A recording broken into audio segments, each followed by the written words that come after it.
in streaming, quindi credo che possiamo iniziare con l'appello. Prego, dottoressa Bianchini. Buonasera, Reverend Roberto. Presente. Carnielutti Loris.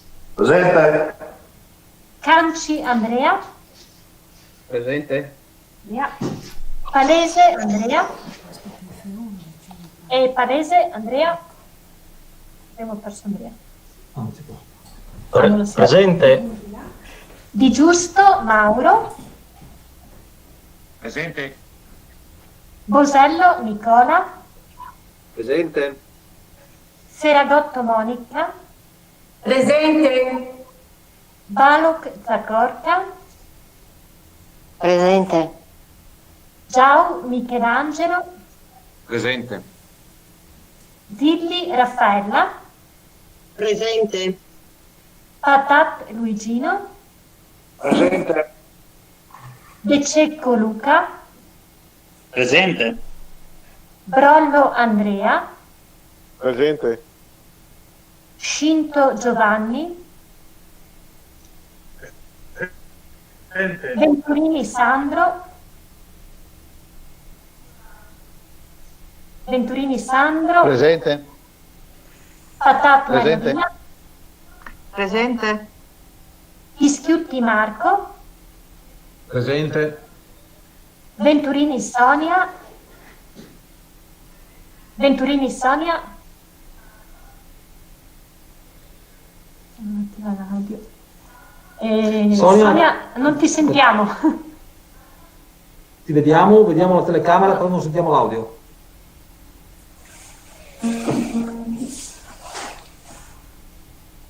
Non funziona, Sonia? Allora ti consiglio di provare a uscire e eventualmente rientrare. Ci senti, Sonia? E adesso magari ti contatto telefonicamente per uscire e rientrare.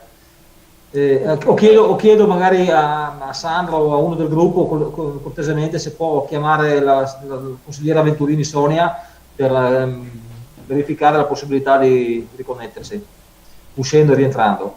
Andiamo avanti con l'appello. Curisatti Damiano. Presente. Vidoni Teresa. Presente. Piazza Anna. Presente. Assessori esterni Mara Lubiani.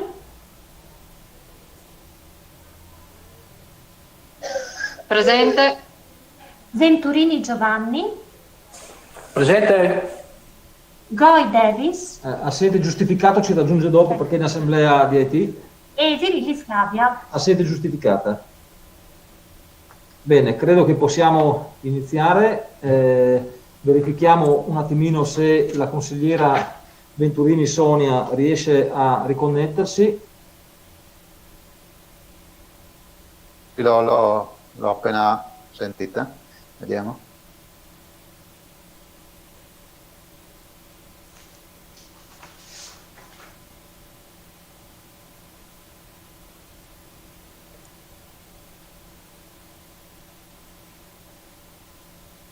Adesso Sonia Venturini prova a uscire e poi rientrare.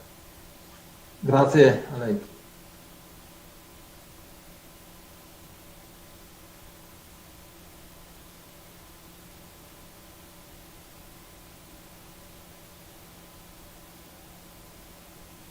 Attendiamo un secondo, nel frattempo intanto voglio ringraziare la terna dei revisori che ho visto qui presenti, vedo il dottor Gremese, la dottoressa Siega Buonasera a tutti. e il dottor Maganotti. Grazie, buonasera a tutti voi. Dottoressa Siega, se vogliamo provare. Buonasera a Perfetto. tutti. Buonasera. Grazie a tutti, quindi verifichiamo solo se la consigliera Venturini Sonia riesce a connettersi.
Ecco, la vediamo, consigliera Venturini. Ecco, adesso vi sento. Prima ho sentito un sibilo e siete spariti tutti. Va benissimo, quindi No. Adesso vi sento. consigliera Presente. Venturini, presente, perfetto. Possiamo iniziare.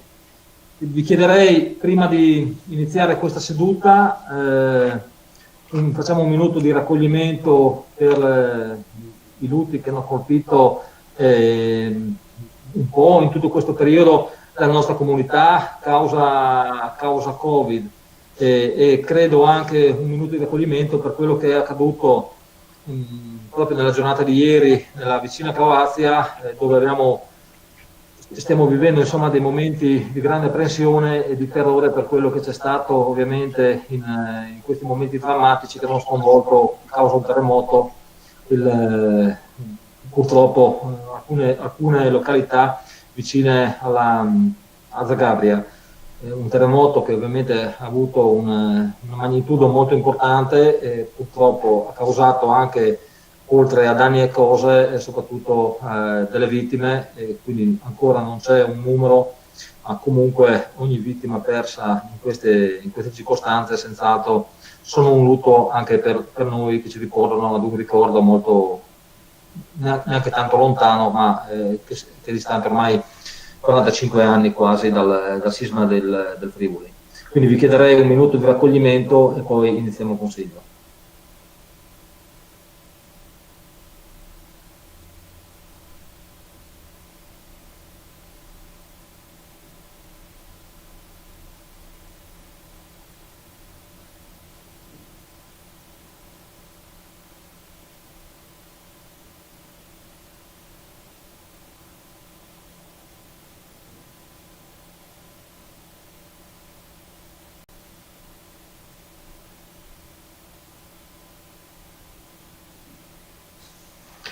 Grazie.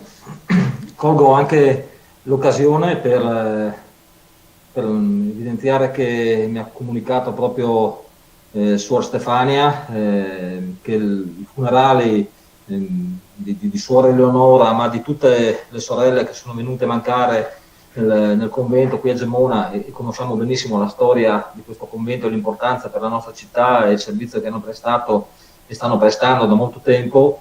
È previsto il funerale in Duomo lunedì 4 gennaio alle ore 10 e sarà un momento di raccoglimento per tutta la comunità. Allora chiedo innanzitutto al Consiglio se, come Sindaco, scusi, è arrivato l'assessore Goi. È arrivato l'assessore Goi. È arrivato l'assessore Goi, grazie. Allora chiedo, come da consuetudine, se possiamo raccogliere, unire la discussione e l'illustrazione dei punti 1, 2, 3, 4, 5, 6, 7, 8 in un'unica discussione e illustrazione con votazioni comunque separate legate al bilancio. Al bilancio. A questo chiederei se ci sono voti contrari. Non ci sono voti contrari, quindi credo che possiamo procedere in tal senso. Allora, io darei subito la parola al consigliere Palese, delegato proprio alla predisposizione, insomma, in collaborazione con gli uffici di questo bilancio di previsione. Ci tengo prima di tutto a ringraziare proprio l'operato dell'intera struttura comunale per addivenire anche in quest'anno molto particolare nel completamento di questo percorso entro il 31 dicembre, perché rappresenta, diciamo, una normalità ormai per quella che è l'amministrazione che insomma da 3 anni ormai è il terzo bilancio che portiamo ed è diventata una consuetudine. Però vi posso assicurare che lo sforzo praticato per arrivare in queste tempistiche con questi contenuti entro il 31 dicembre, oltre ad essere, credo, uno dei primi bilanci approvati nell'intera provincia di Udine, ma credo dell'intera regione, credo che rappresenti anche un punto di forza importante proprio per gli uffici stessi e ovviamente per l'amministrazione, per poter dare avvio alle opere e le opere programmate e a quello che è necessario proprio fino ai primi mesi del prossimo anno. Questo ovviamente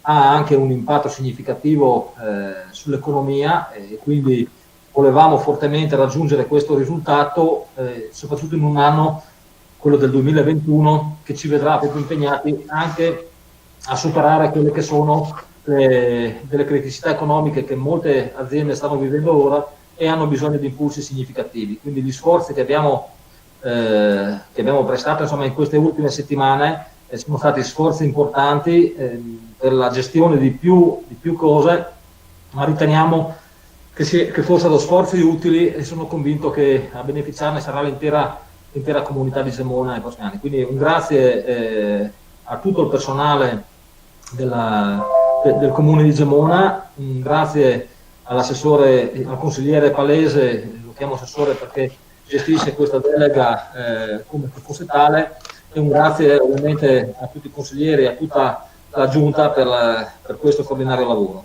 Prego, consigliere Palese. Ovviamente grazie, chiedo scusa al lavoro che abbiamo svolto internamente si aggiunge il lavoro proprio dei revisori dei conti, che ringrazio per essere sempre disponibili e pronti a valutare quelle che sono le nostre proposte di delibera e per restituirci in tempi sempre congrui quelli che sono poi anche in linea un po' con gli obiettivi dell'amministrazione comunale, quelli che sono gli atti proprio formali e pareri per poter portare avanti questi processi. Quindi un sentito ringraziamento veramente anche a voi perché questo risultato è un risultato di squadra e i meriti vanno divisi tra tutti. Grazie. Prego, consigliere Palese, scusatemi. Grazie signor Sindaco, mi associo anch'io velocissimamente ai ringraziamenti, perché devo dire la verità, è un percorso stato di tutto un anno particolare come tutti noi sappiamo, fitto ovviamente di tante cose, di tante variazioni di bilancio dovute anche per la questione dell'epidemia, tanti adempimenti formali e poi soprattutto abbiamo dato impulso a un'azione secondo me amministrativa senza precedenti, perché questo pomeriggio gli uffici ci hanno comunicato che tutti gli affidamenti previsti dall'ultima variazione di bilancio, degli equilibri di bilancio, che se vi ricordate era una variazione molto cospicua, era un vero e proprio assestamento, sono andati a buon fine, quindi nulla andrà a fondo pluriennale, a fondo vincolato.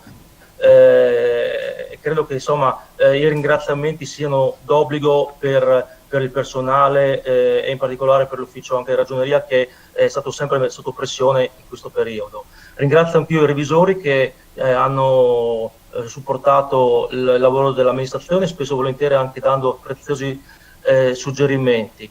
Io, per facilitare, come cerco ogni anno di fare, ho predisposto alcune slide, vediamo che cerco di condividere, ce la facciamo.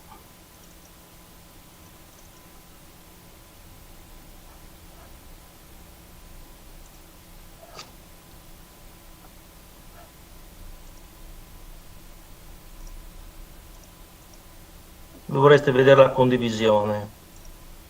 Mi confermate? Sì. Il consigliere Palese può proseguire. Perfetto. Allora, come diceva il sindaco, è uno dei primi comuni ormai nell'andare ad approvare il bilancio. Credo che siamo il primo in provincia di Udine. Ci ha anticipato come al solito Pordenone dell'amico Ciriani, che è un'abitudine, perché lo sapete benissimo che si evita l'esercizio provvisorio, e quindi evitando l'esercizio provvisorio si può avviare da subito il piano delle opere pubbliche e contrarre i mutui. Quindi questa abitudine anche in periodo di Covid è stata, con tanti sforzi, dicevo, è stata attuata. Scusi, come vedremo nel proseguo, di fare un ambito. Scusi, consigliere Palese, le chiedo cortesemente se può disattivare temporaneamente la telecamera, perché credo che tra la condivisione forse dello schermo, la telecamera e l'audio ci sia qualche problema, quindi le chiederei di disattivarlo un secondo durante l'illustrazione.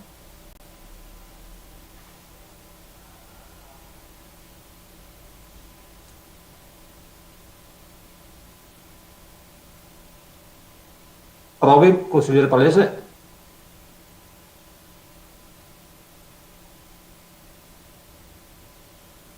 Non la sentiamo più.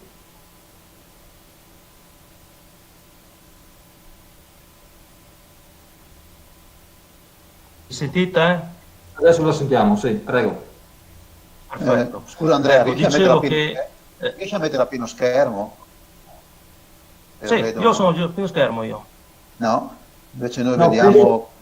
credo estendere proprio la dimensione dell'immagine. PowerPoint. La bagnetta. Eccola. Bravo, grazie. No, siamo ritornati come prima. Eccoci qua. Ora, dicevamo qual è l'importanza? Va bene.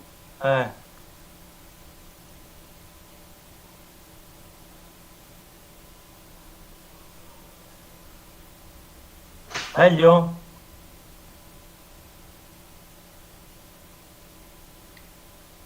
È ancora rimasta tale, però non ci sia un ritardo magari nell'ampiezza. Provi un attimino, comunque provi ad andare avanti e provi. Il consigliere Palese dovrebbe, credo, cliccare dall'inizio sulla presentazione, a sinistra, in alto a sinistra, dall'inizio. Sì, no, infatti già ci siamo già, eccoci qua. Già fatto. Però al momento in cui giriamo ho paura che... Ok, eravamo. Provi a proseguire e vediamo se vanno avanti almeno le immagini. Prego. Ok, allora dicevo che la predisposizione dei documenti di bilancio 2021-2023 quest'anno soffre chiaramente a causa dell'epidemia Covid di una mancanza di indicazioni univoche, vista l'incertezza del quadro soprattutto nazionale e anche regionale, chiaramente vista l'emergenza. Una incertezza che non è utile a presentare, come dicevo, un quadro economico certo sulle disponibilità finanziarie, come vedremo successivamente. Tuttavia la programmazione economica finanziaria, che soffre, come dicevo, di una normativa generica che anche durante il 2020 abbiamo visto che è risultata spesso contraddittoria, ma soprattutto tardiva, che ci ha costretto a fare delle variazioni di bilancio diciamo quasi fuori termine, no? Fa sì che ci siano due capisaldi fondamentali nella predisposizione di bilancio. C'è chiaramente un incremento della spesa corrente a fronte di maggiori costi per l'erogazione dei servizi dati dei protocolli Covid, e sicuramente ci sarà, abbiamo previsto, una diminuzione del gettito tributario, specialmente sui settori economici più esposti alla crisi. Nonostante questo, però, i tre capisaldi su cui abbiamo appoggiato il bilancio quest'anno sono stati la pressione tributaria, che è rimasta invariata, e io direi che per Gemona è un risultato ormai una prassi, perché mi ricordo che ormai da quasi 10 anni sicuramente la pressione tributaria risulta invariata. Invariate anche le tariffe dei servizi, quindi tutti i servizi che l'amministrazione comunale offre, la mensa, lo scuolabus, la casa di riposo ad esempio, resteranno tutte tariffe bloccate, e poi ci saranno il piano degli investimenti prevede un ingente programma con una mole di opere pubbliche in cantiere non da poco. Queste sono le caratteristiche poi di fatto del nostro bilancio. Scusami? Non avanzano le slide, sei fermo sempre alla 3.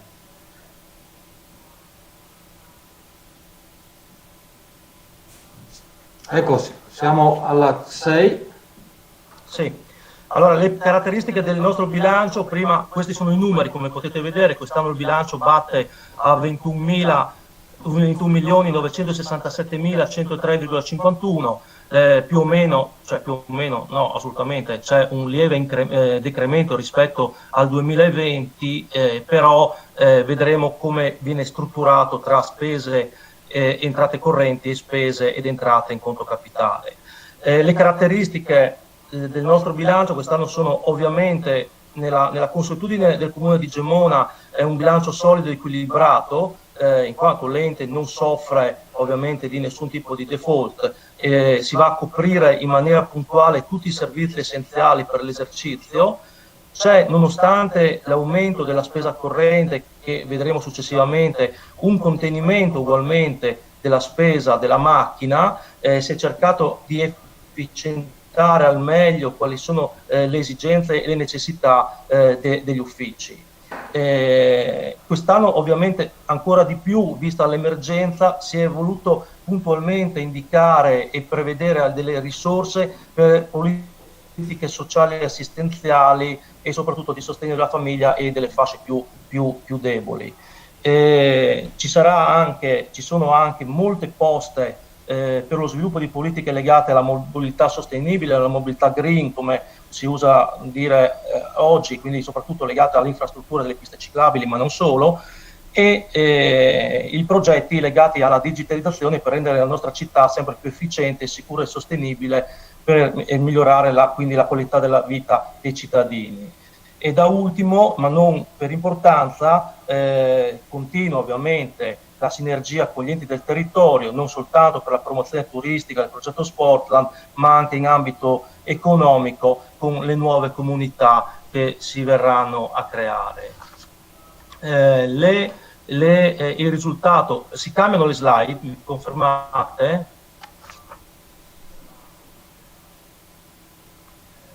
No, Andrea, non va avanti. Ci picchia. Adesso andate avanti. Adesso siamo a slide. Ok, così facciamo.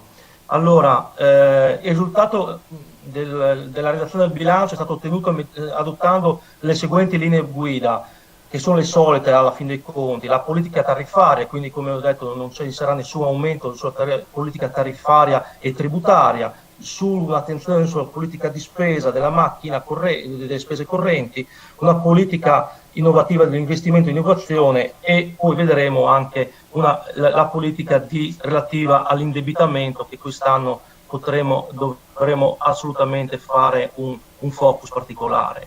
Questa è la fotografia del bilancio preventivo 2021, che dopo magari andremo a vedere anche le percentuali, no? Una fetta che dà l'idea già, no? Al cittadino quali sono le entrate e quali sono le uscite, no? In proporzione, no? Per quanto concerne appunto l'esercizio 2021.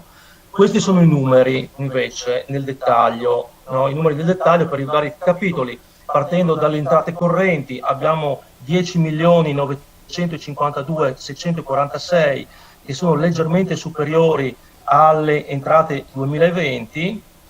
Abbiamo tuttavia una contrazione delle entrate tributarie a 3.046.000, un aumento tuttavia dei trasferimenti relativi a trasferimenti regionali o trasferimenti statali a 4.869.399, un aumento delle entrate extratributarie che battono a 3.037.247. Le entrate in conto capitale per investimenti quest'anno si assestano a 4.646.465, sono sempre molto ingenti, come vedete, quasi in linea con il 2020 e il 2019 batteva più di 4 milioni. Per quanto concerne le spese correnti, invece, vi dicevo precedentemente che c'è ovviamente, soprattutto legata alla questione Covid, un aumento delle spese correnti data dai protocolli previsti dalle normative e pertanto quest'anno le spese vengono individuate e previste in 10.705.651 rispetto ai 10 milioni e mezzo circa dell'anno scorso. Le spese in conto capitale invece è veramente una bella cifra che sommate alla voce sottostante, ovvero alla contrazione di nuovi mutui, fa oltre 10 milioni, perché abbiamo 8.742.000 per spese in conto capitali, 2.565.000 euro per la contrazione di nuovi mutui finalizzati ovviamente per spese in conto capitale. Il tutto quindi batte, poi ci sono ovviamente anche altre voci a bilancio, quali le partite di giro chiaramente, batte a 21.967.103 per quanto riguarda il 2021. 2022-2023 sono ovviamente, come sapete, delle previsioni ma ad avvenire, quindi io direi che ci focalizziamo sul 2021 che è quella più importante, dove è molto più semplice fare dei ragionamenti. Queste sono le due torte che riguardano le entrate e le spese del 2021 in percentuali. Come vedete, le entrate 2021 avremo le entrate correnti pari a 60.000, il 60% pesano rispetto al 26% degli investimenti e al 14% dei mutui. Mutui e investimenti, diciamo, possono alla fine dei conti vanno a braccetto e quindi riguardano tutte delle risorse destinate alle opere pubbliche. Le spese, infatti, vediamo che le spese correnti battono al 55% del bilancio, mentre gli investimenti battono al 45%. Questo è un trend rispetto al 2020, dove le spese correnti restano al 60%, i mutui quest'anno avranno un aumento del 4% rispetto al 2020 e gli investimenti avranno una contrazione al 4%, ma in realtà poi si pareggiano rispetto ovviamente col dato del mutuo, quindi diciamo che anche in questo caso vengono pareggiati rispetto in percentuale, almeno rispetto all'anno scorso, anche se poi dal punto di vista ovviamente degli importi sono leggermente differenti, anzi sono molto differenti in aumento. Questo è il trend invece delle spese. Come vedete nel 2020 le spese correnti battevano al 59%, mentre nel 2021 al 55%, ovviamente rispetto chiaramente ai totali del bilancio 2020 e del bilancio 2021. Idem gli investimenti, l'anno scorso battevano al 41%, quest'anno si assestano al 45%. Questa è una veloce panoramica invece su come, qual è il dettaglio delle entrate del 2021, la suddivisione tra l'utilizzo di avanzo di amministrazione per 1,5 milioni, le entrate tributarie, come abbiamo detto, di 3.046.000, le entrate relative ai trasferimenti correnti e ai finanziamenti regionali statali 4.008.069, le entrate extratributarie 3.037.000, le entrate conto investimenti 4.646.000 e l'accensione di mutui 2.565.827. La prima voce che ho citato prima è l'avanzo di amministrazione. Anche quest'anno, come l'anno scorso, verrà immediatamente utilizzato una quota vincolata del risultato di amministrazione 2020 per un importo molto significativo di 1.575.000 a fronte di un avanzo presunto a fine anno di complessivi 3.6 milioni, di cui 1.611.000 di parte vincolata data da alcuni contributi, in parte investimenti. Quindi questi soldi immediatamente vengono messi a disposizione per ovviamente il piano delle opere pubbliche. Una riflessione bisogna fare anche sulla gestione delle entrate e sui flussi. Nel 2021 è previsto un incremento nel dettaglio dei trasferimenti del Fondo Unico Comunale di derivazione regionale, che si assesta a 3.451.890,27. Viene confermata, e questa è una bella notizia per Gemona, la quota che il Comune concorre alla finanza pubblica, ovvero il cosiddetto extragettito, importo che era molto penalizzante, se vi ricordate, per il nostro ente, che si è ridotto invece considerevolmente a partire dal 2020 nella misura di oltre 400.000 euro che ci restano nel portafoglio e che quindi sono molto utili non solo per la gestione corrente, ma soprattutto, come abbiamo fatto nel 2020 per avviare nuovi investimenti. Il trend positivo, tuttavia, legato alle entrate non si limita esclusivamente all'ottenimento di trasferimenti regionali come è consuetudine per un ente, ma la caratteristica dell'amministrazione, e nel corso del 2020 è stata data prova più volte, della capacità dell'ente di ricercare risorse partecipando anche a bandi o progetti non solo regionali ma anche di natura statale o di altri enti, che permette appunto la possibilità di ottenere nuova finanza.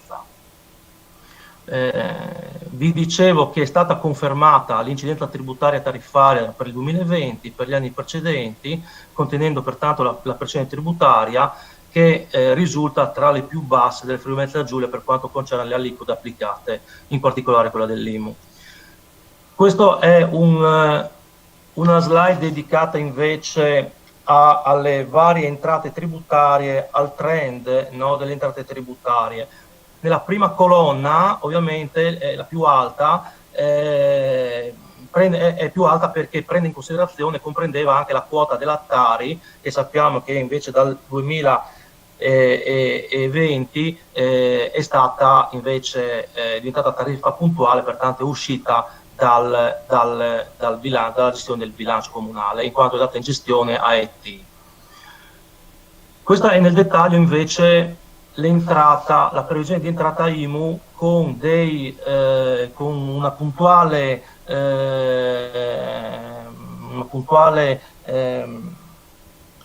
comparazione di quello che è stato il trend degli incassi IMU negli ultimi anni, dal 2018 all'ipotizzato 2023. Come vedete, dal 2020 al 2021 si prevede un importo superiore. Questo però, scanso di equivoci, non viene dato, visto che l'aliquota viene confermata e l'aliquota minima sarà ovviamente anche per il 2021, ma questo aumento di gettito, almeno per quanto concerne l'IMU, si basa unicamente sull'adeguamento di un grande lavoro che hanno fatto gli uffici sulla banca dati, che è un lavoro che sta dando veramente ottimi risultati in questo momento con la bonifica dell'intera banca dati, che è svolta tra il 2019 e il 2020, che permetterà quindi un gettito quest'anno di 1.720.000, ipotizzato ovviamente, e che tiene conto del gettito effettivo assestato dal 2019 e del gettito già assestato nel primo semestre 2020.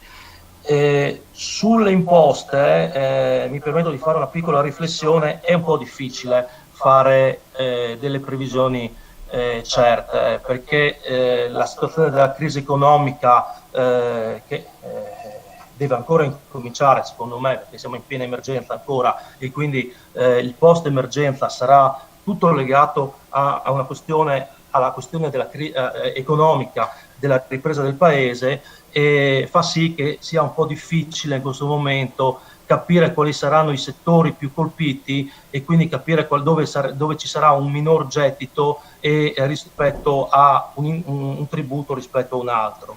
In generale, d'intesa con gli uffici, abbiamo tenuto, almeno per quanto concerne l'imposta dell'addizionale che vedremo nella prossima slide, una previsione di gettito diminuita nella misura del 15% rispetto al dato storico, al dato dell'anno precedente, ed è un dato che tra l'altro è inferiore rispetto alla media dei dati storici.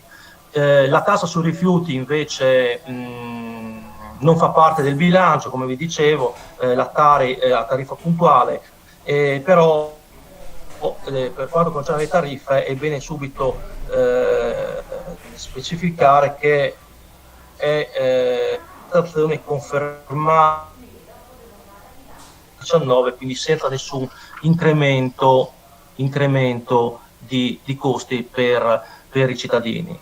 Questa è invece la slide, secondo me una delle slide più importanti per quanto concerne l'addizionale IRPEF, che generalmente sempre porta a polemiche, ogni tanto strumentali, perché probabilmente non si comprende come l'ha strutturato il tributo in sé.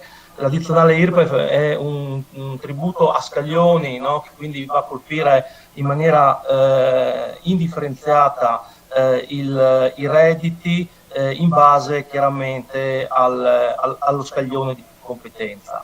Il gettito per il 2021 individuato in 1.127.000, come dicevo precedentemente, prevede una diminuzione del 15% secco rispetto al dato del 2020. Il gettito previsto nel 2020, qua c'è un errore, era di 1.256.000, mentre nel 2019 il gettito conseguito è di 1.169.902. L'andamento del flusso dell'addizionale IRPEF inoltre è particolarmente complesso da valutare, perché gli effetti ad esempio sull'addizionale 2020 si paleseranno solo nel corso del 2021, quando verrà versato il saldo dell'addizionale 2020. Quindi diciamo che per quanto concerne il 2021 avremo sicuramente uno strascico nel 2022 per il medesimo effetto. Quindi qua sarà molto importante monitorare quali saranno già i flussi del 2020, per avere una minima proiezione sul 2021 sulla base ovviamente della situazione economica del Paese e del nostro territorio. Altri tributi, ho mandato una slide, qua. Altri tributi riguardano invece l'imposta sulla pubblicità, che è un'entrata molto importante per l'ente, perché è un'entrata sicura, generalmente già a gennaio. Quest'anno invece un decreto del Presidente del Consiglio dei Ministri prevede invece lo slittamento a fine marzo del pagamento di questa imposta, e generalmente era un'imposta che dava un gettito di 115, 120, anche 130.000 euro in passato, e abbiamo previsto invece una diminuzione come per l'addizionale IRPEF di un 15%, anche se nel 2022-2023 nel bilancio triennale si è previsto un nuovo incremento, non in base al gettito storico, ma con una un leggero progresso rispetto al 2021, dove si prevede una flessione considerevole rispetto all'attuale. Un cenno anche all'attività accertativa, che come molti di voi sapete è di fatto sospesa per legge. È stata sospesa dal decreto Cura Italia l'attività degli accertamenti fino al giugno 2020, permane invece la sospensione legale per il recupero coattivo. Di fatto la normativa statale prevede in questo momento soltanto la possibilità di accertare gli atti improrogabili e quelli d'urgenza.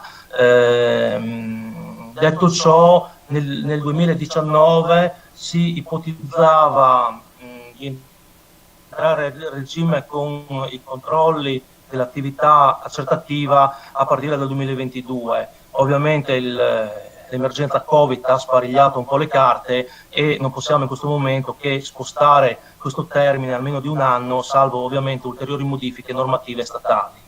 Nel triennio, pertanto, 2021-2023 si prevede di incassare dall'attività accertativa circa 100.000 euro annui, che non sono altro che un dato prudenziale rispetto al trend storico dell'ente, a seguito purché ovviamente venga autorizzata la ripresa dell'attività accertativa in ordine agli esercizi 2016-2019.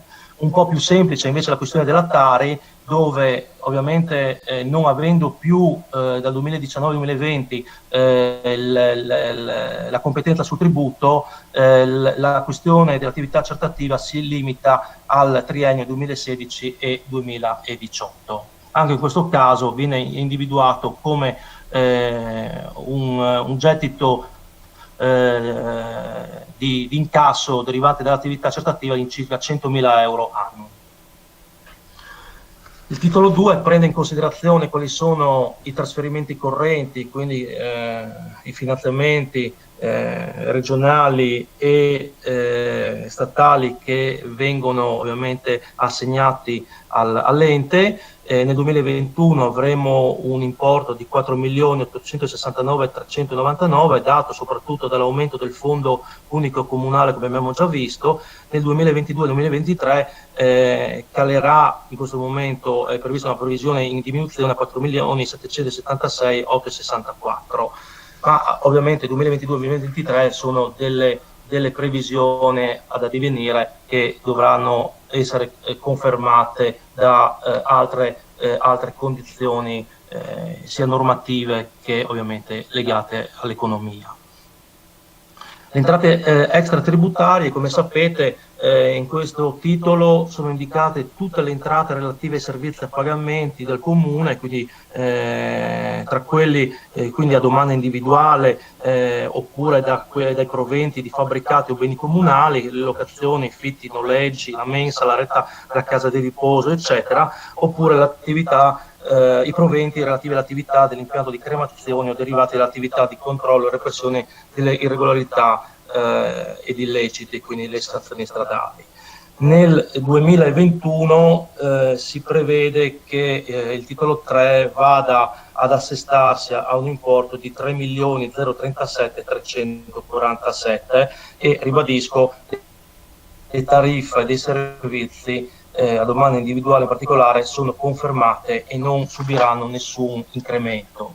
Sono andato a prendere a titolo di esemplificazione due servizi che sono magari per numeri sono molto differenti, ma sono magari più conosciuti, ovvero quello della casa anziani, che sappiamo deve avere una copertura al 100% e prevede una spesa di 1.918.987.000, e mentre quello degli impianti sportivi, che prevede una spesa di 45.000 euro a fronte di un'entrata di 12.000 euro, sappiamo che è un servizio che generalmente ha una copertura molto bassa, ma anche gli importi, come vedete, delle spese non sono molto significativi.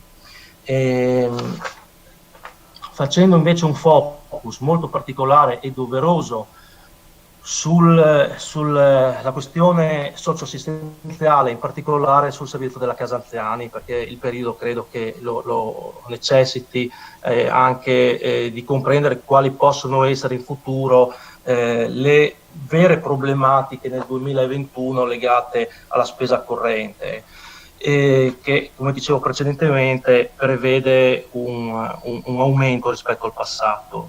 I protocolli di emergenza Covid, ovviamente al fine di prevenire l'epidemia, hanno imposto una rivisitazione dei numeri dei posti letto attualmente utilizzabili presso la nostra casa di soggiorno per anziani. Sappiamo che la nostra casa di soggiorno ha 68 posti disponibili, in questo momento i protocolli permetterebbero 58. In realtà in questo momento abbiamo ancora un numero di ospiti inferiore rispetto ai 58. E ciò ovviamente consegue una criticità nella gestione e soprattutto nell'equilibrio economico-finanziario del servizio. La previsione di spesa per quanto concerne il 2021 è di 1.918.000, le quote di questa spesa complessiva però si devono distinguere in quella che è completamente a carico del comune, che è pari a 1.621.147, una quota relativa ai servizi, quindi le spese del personale, le spese delle utenze, il fabbisogno ordinario, tutto ciò che riguarda ovviamente la quotidianità della casa di riposo, mentre 297.840 riguarda invece le quota delle spese sanitarie, che invece vengono coperte con contributo regionale. È evidente che meno utenti ha la casa di riposo, a parità di costi più ci sarà un ipotetico deficit da coprire con spese proprie. Nonostante ciò è stata chiara e univoca la volontà dell'amministrazione di non porre a carico degli utenti nessun costo ulteriore, in quanto sono state confermate le tariffe in 70,5 euro al giorno, di cui ricordo 4 euro sono di compartecipazione comunale per l'abbattimento l'abbattimento della retta. La compartecipazione comunale pertanto ammonta a circa tra gli 85 e i 90 mila euro annui, no? Da ciò l'impegno dell'amministrazione a fronte della crisi Covid deve far fronte, come dicevo, a una possibile minore entrata 2021 che in caso della conferma dei protocolli per l'intero anno potrebbe ammontare a 227 mila euro. Per questo motivo sicuramente il servizio della Casa Anziani dovrà essere monitorato costantemente, perché l'andamento della gestione di questo servizio potrebbe avere veramente degli effetti significativi e impattanti sul nostro bilancio. È chiaro che ci aspettiamo anche, come è stato nel 2020, anche un intervento da parte degli enti sia regionali che statali che possano in qualche maniera venire incontro a queste esigenze di bilancio dato da questo servizio fondamentale. Allora,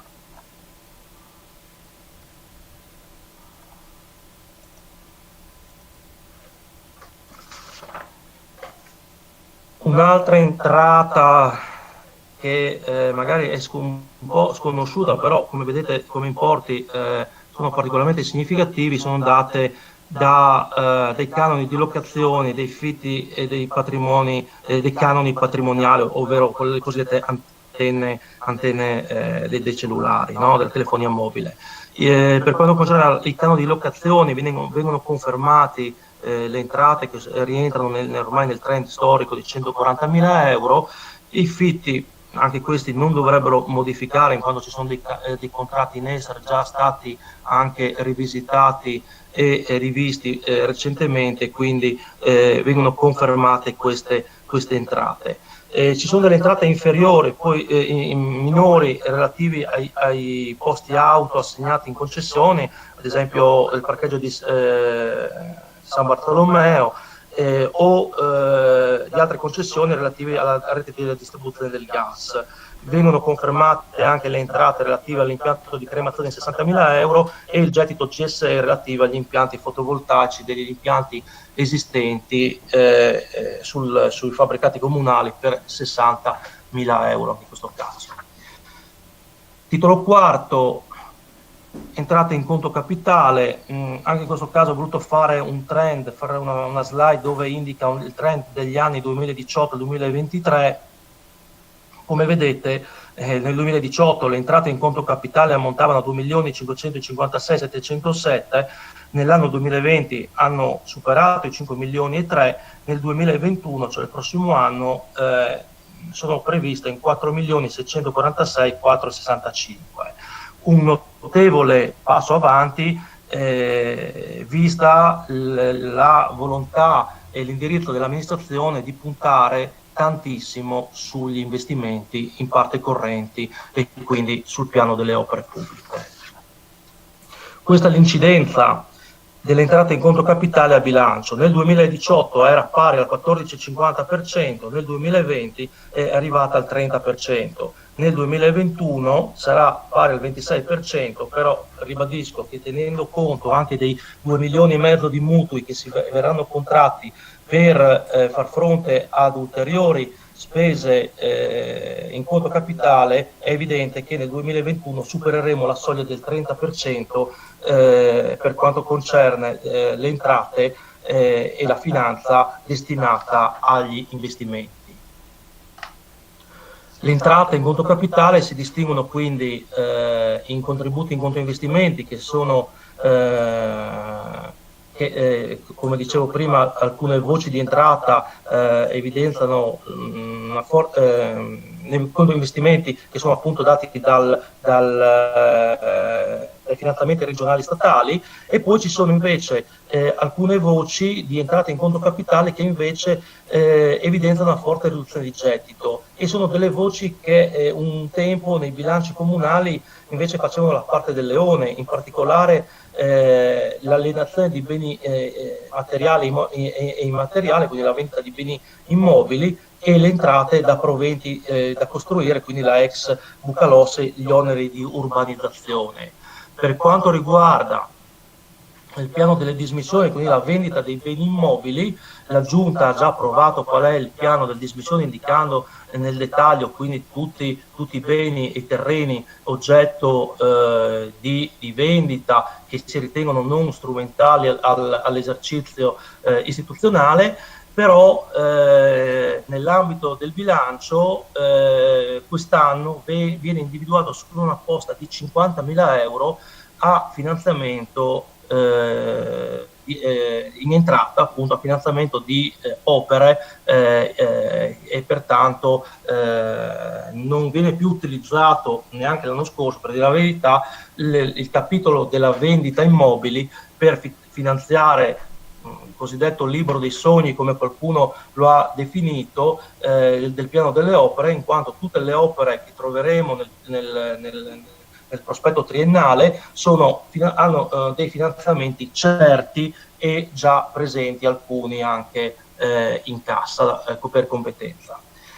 Le entrate invece relative ai permessi da costruire, queste hanno subito una drammatica, direi, diminuzione, un taglio drammatico dato in primis dalla crisi del mercato immobiliare che ormai si protrae da tantissimi anni, e successivamente ovviamente anche ribadisco, dall'emergenza Covid, che determinerà ulteriormente un'ulteriore tensione sotto il profilo del comparto immobiliare.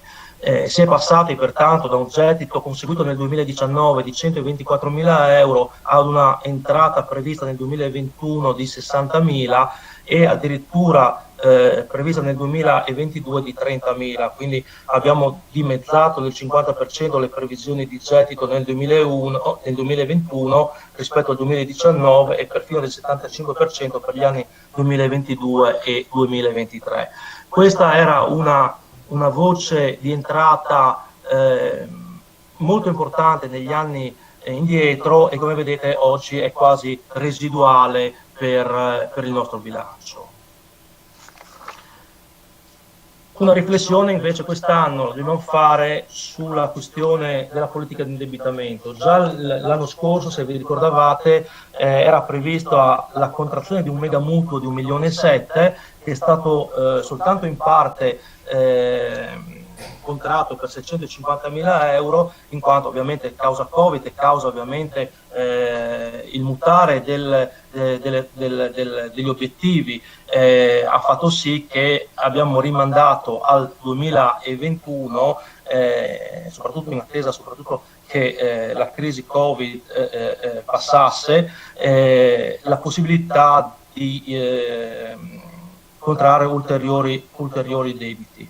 Gemona ha un bilancio molto sano e una capacità di indebitamento molto forte. Sappiamo che in questo momento il mercato dà la possibilità anche di contrarre mutui a tassi molto vantaggiosi, e quindi per chi ha chi è nelle condizioni come Gemona, che ha una buona capacità restitutoria e la capacità di indebitamento buona, è ovviamente un'occasione non da buttare e non da perdere, per poter finanziare a un costo molto basso per quanto concerne la restituzione degli oneri finanziari il piano delle opere e chiaramente degli investimenti strutturali che restino nel patrimonio del Comune. Segnalo che nel 2019 lo stock storico del debito è stato ridotto del 40% con l'estensione di alcuni mutui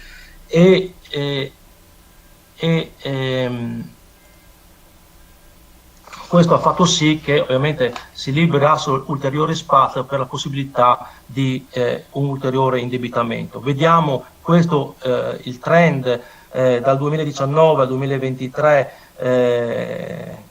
dei mutui. Nel 2019 sono stati contratti soltanto 65.000 euro, nel 2020 650, dicevo nel 2021 c'è la previsione di più mutui a garanzia del finanziamento di 8-9 opere puntuali per 2.565.827. Nel 2022 la previsione invece di contrazione di altri 2 mutui per 750.000 euro. Come lo diranno anche i revisori, l'ammontare dei prestiti previsti per il finanziamento di spese in conto capitale risulta assolutamente compatibile nel triennio con il limite della capacità di indebitamento previsto dalla normativa del TUEL, ovvero degli articoli 203 e 204. Questa è la situazione dell'indebitamento dell'ente dal 2018 al 2023. Per specifica che prende in esame il debito residuo, i nuovi mutui, i prestiti rimborsati e quindi alla fine del 2020 l'ente ha 3.534.387.000 euro di debito residuo che sommando i 2.565.827 che andremo a contrarre nel 2021, sottratti i 291.995 di rimborsi, a fine 2021 il residuo debito ammonterà a 5.808.219. Ovviamente poi questo incremento di indebitamento non deve spaventare, perché ribadisco, le condizioni in questo momento economiche, sia dei tassi sia delle condizioni contrattuali, sono molto favorevoli e ugualmente il nostro residuo debito risulta assolutamente inferiore rispetto a quello di altri enti che hanno peraltro una capacità restruttoria inferiore alla nostra. Diciamo che Gemona non ha mai avuto una cultura di indebitarsi. Questo da un punto di vista diciamo populista potrebbe apparire un beneficio, però io ritengo che in questo momento le condizioni fanno sì che assumendo nuova finanza si possano finanziare delle opere pubbliche strategiche che, come stiamo vedendo dal piano del triennale, che possono permettere al Paese di fare quel salto di qualità e di girare pagina rispetto al passato, un passato che purtroppo ricorda ancora il post-terremoto in alcuni ragionamenti, anche se sono passati oltre 40 anni. Questa è una slide che riguarda invece l'incidenza degli oneri finanziari. Come vedete la percentuale sulle entrate correnti rispetto ai limiti previsti per legge sono ampiamente inferiori, siamo all'1,48 contro il limite del 12,8%, quindi non c'è, come ripeto, come ho già detto, nessun problema in ordine alla possibilità di contrarre questi finanziamenti. Capitolo delle spese 2021-2023. 2021 le spese correnti abbiamo visto che subiranno un aumento rispetto al passato e si attesteranno a 10.705.651. Le spese investimenti invece subiranno un'ulteriore impennata, passando da 7.454 a 8.742.992. Questo determina che per quanto concerne la spesa corrente ci saranno maggiori costi. È stata prevista una rimodulazione della spesa nei vari comparti dei settori comunali e come abbiamo visto questa rimodulazione della spesa dovrà tener conto con particolare riguardo a quei settori molto sensibili come la gestione della casa anziani e del comparto socioassistenziale. Per quanto concerne gli investimenti invece si continua come nel 2020 ad evidenziare una forte propensione dell'ente alla spesa in conto capitale. Molto importante è la voce della spesa corrente più pesante, ovvero la spesa del personale, che fa parte della spesa corrente appunto, la quale per l'esercizio 2021-2023 tiene conto delle assunzioni previste nella programmazione del fabbisogno e risulta coerente con tutti i vincoli chiaramente normativi, in particolare con l'obbligo della riduzione della spesa previsto dalla legge 296 del 2006, che prevede il valore medio del triennio 2011-2013, che è 2.901.167.000. I vincoli previsti invece per il personale assunti a tempo determinato, che quest'anno è pari a 78.787, e i vincoli disposti dalla Regione Friuli Venezia Giulia in base ai termini di sostenibilità della spesa del personale dati dalla legge 20/2020, che ha individuato quali sono i criteri per la determinazione del valore della soglia da rispettare nel triennio preso in considerazione. Detto ciò, l'incidenza della spesa del personale sulla spesa corrente è pari al 23%, quindi molto al di sotto del 30% limite previsto dalla normativa, soprattutto, che deve essere rispettato. Tra l'altro noi quest'anno abbiamo un valore di previsione di 2.569.471, che è molto al di sotto del valore medio di 2.901.167 previsto dalla legge 296 del 2006. Tornando alle spese invece in conto capitale, abbiamo già detto, quindi non mi ripeto, qual è l'incidenza delle spese in conto capitale per investimenti al bilancio, pari al 45%, e la cosa da evidenziare è che le spese trovano tutte una puntuale copertura con entrate certe.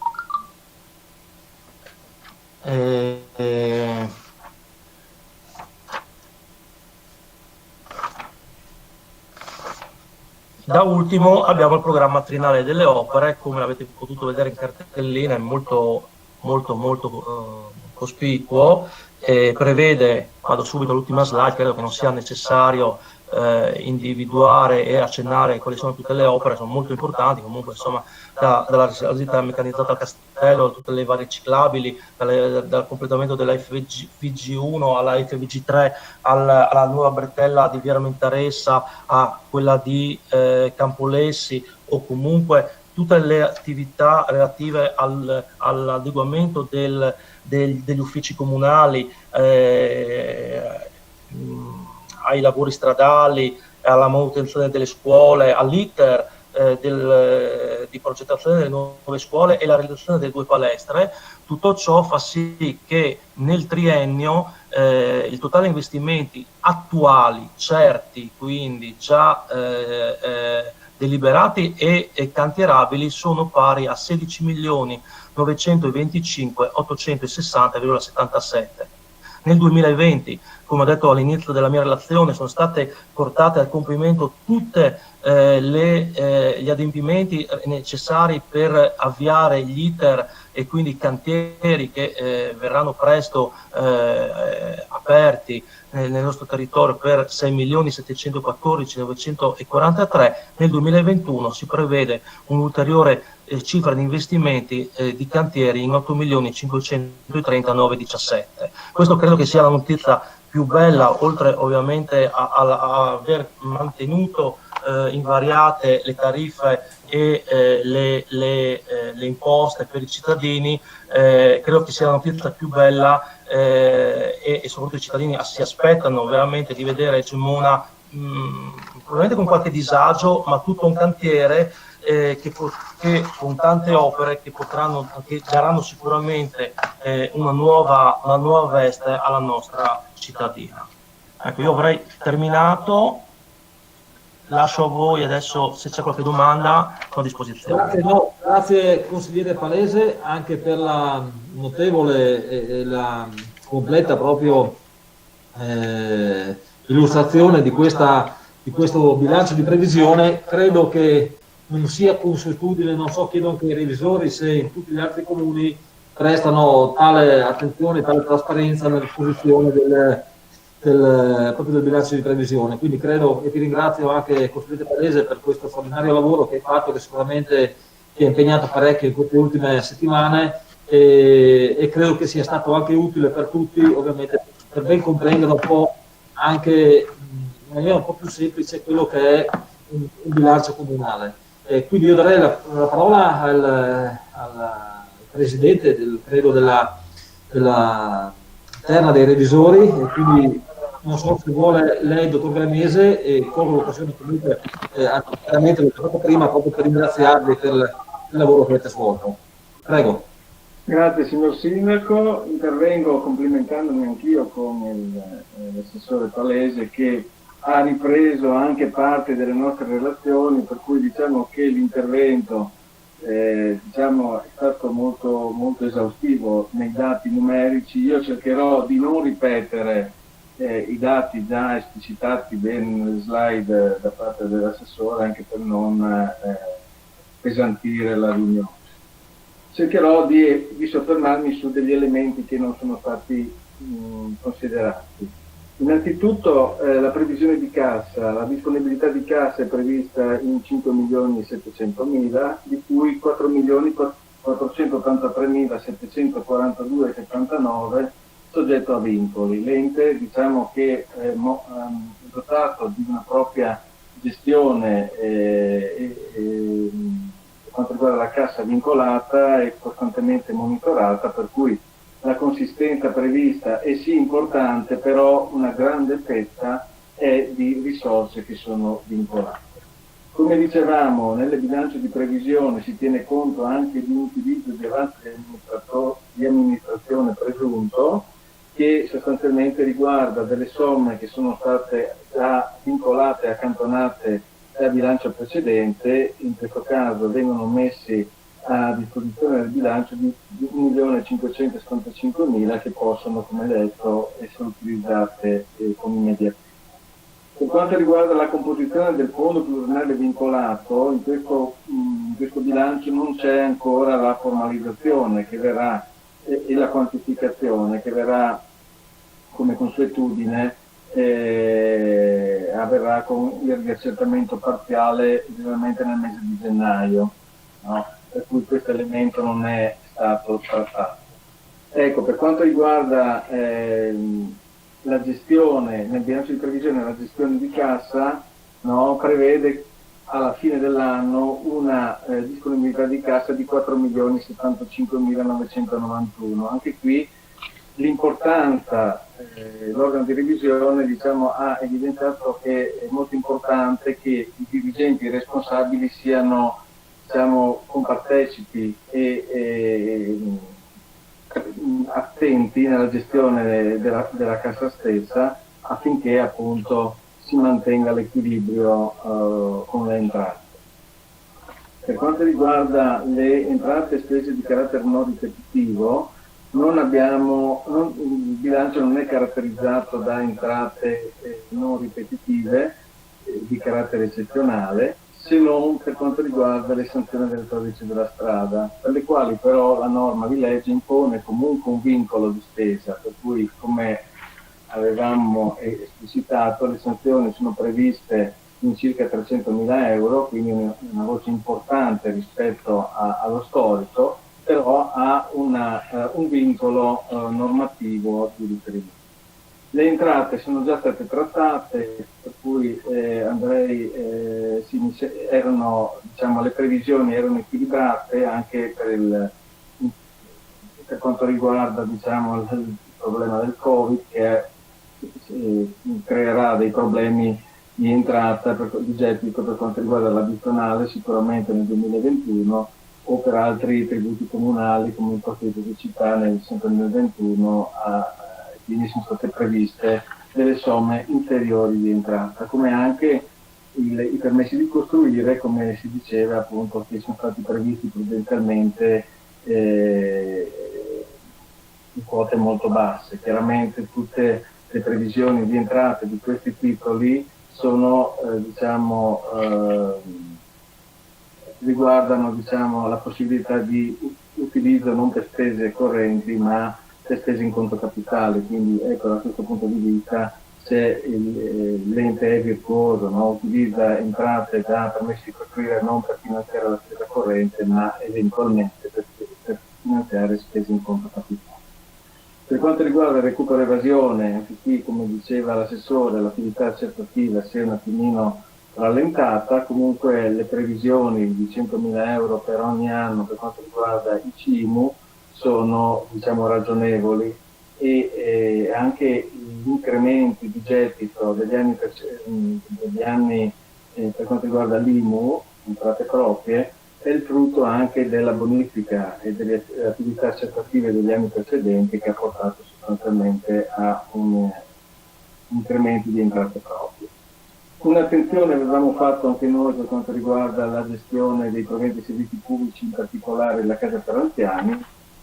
Avevamo messo semplicemente una nota che il collegio invita l'ente a monitorare costantemente l'andamento degli ospiti presenti nella casa di riposo, in quanto gli effetti della pandemia potrebbe alterare sia le presenze che i servizi richiesti per gli ospiti presenti, in difformità alle medie o ai valori avuti negli anni precedenti. Proprio la straordinarietà l'abbiamo voluto anche noi rimarcare, e l'assessore l'ha colta nelle sue relazioni. Per quanto riguarda la spesa le spese correnti, chiaramente una delle voci più importanti è sempre la spesa del personale, la quale rispetta sia la media del triennio 2011-2013, sia i nuovi limiti soglia per classe demografica imposti dalla nuova normativa, la legge 20, che è di recente emanazione. Per cui diciamo che nelle previsioni rispettiamo i limiti. Chiaramente questi sono dati di previsione, dovranno essere rivisitati in corso d'anno e rivisti poi dopo a consuntivo, perché è quello che diciamo a festa.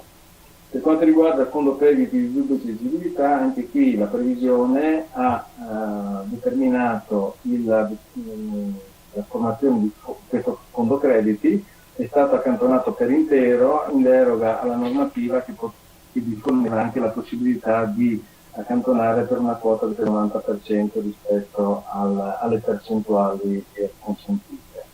Per quanto riguarda il fondo per spese potenziali, non è stato accantonato un fondo specifico, in quanto non ci sono, per fortuna, ad oggi rischi di contenzioso.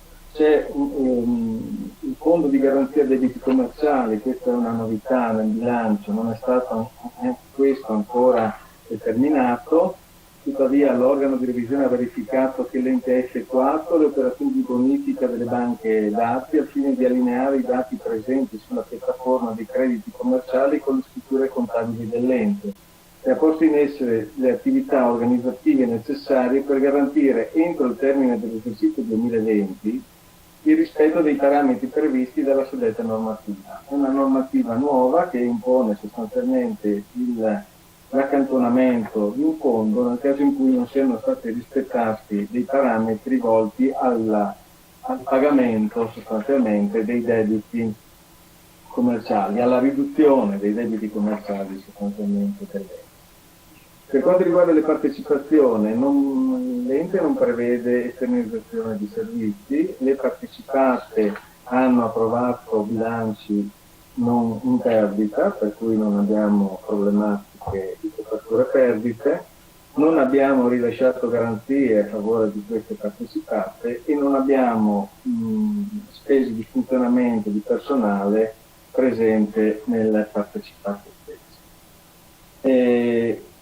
Per quanto riguarda gli investimenti, ne ha già parlato l'assessore, diciamo che noi abbiamo rilevato che non ci sono contratti di leasing in corso e sul fronte indebitamento gli indicatori sono tutti rispettati in termini di limiti di indebitamento e come detto appunto i nuovi prestiti e il rimborso dei prestiti porteranno a una crescita dell'indebitamento da 3.534.387 a 5.808.219 per poi crescere anche nel 2022 a 6.140.000 e nel 2023, non essendo previsti nuovi prestiti, ridursi nuovamente a 5.675.000.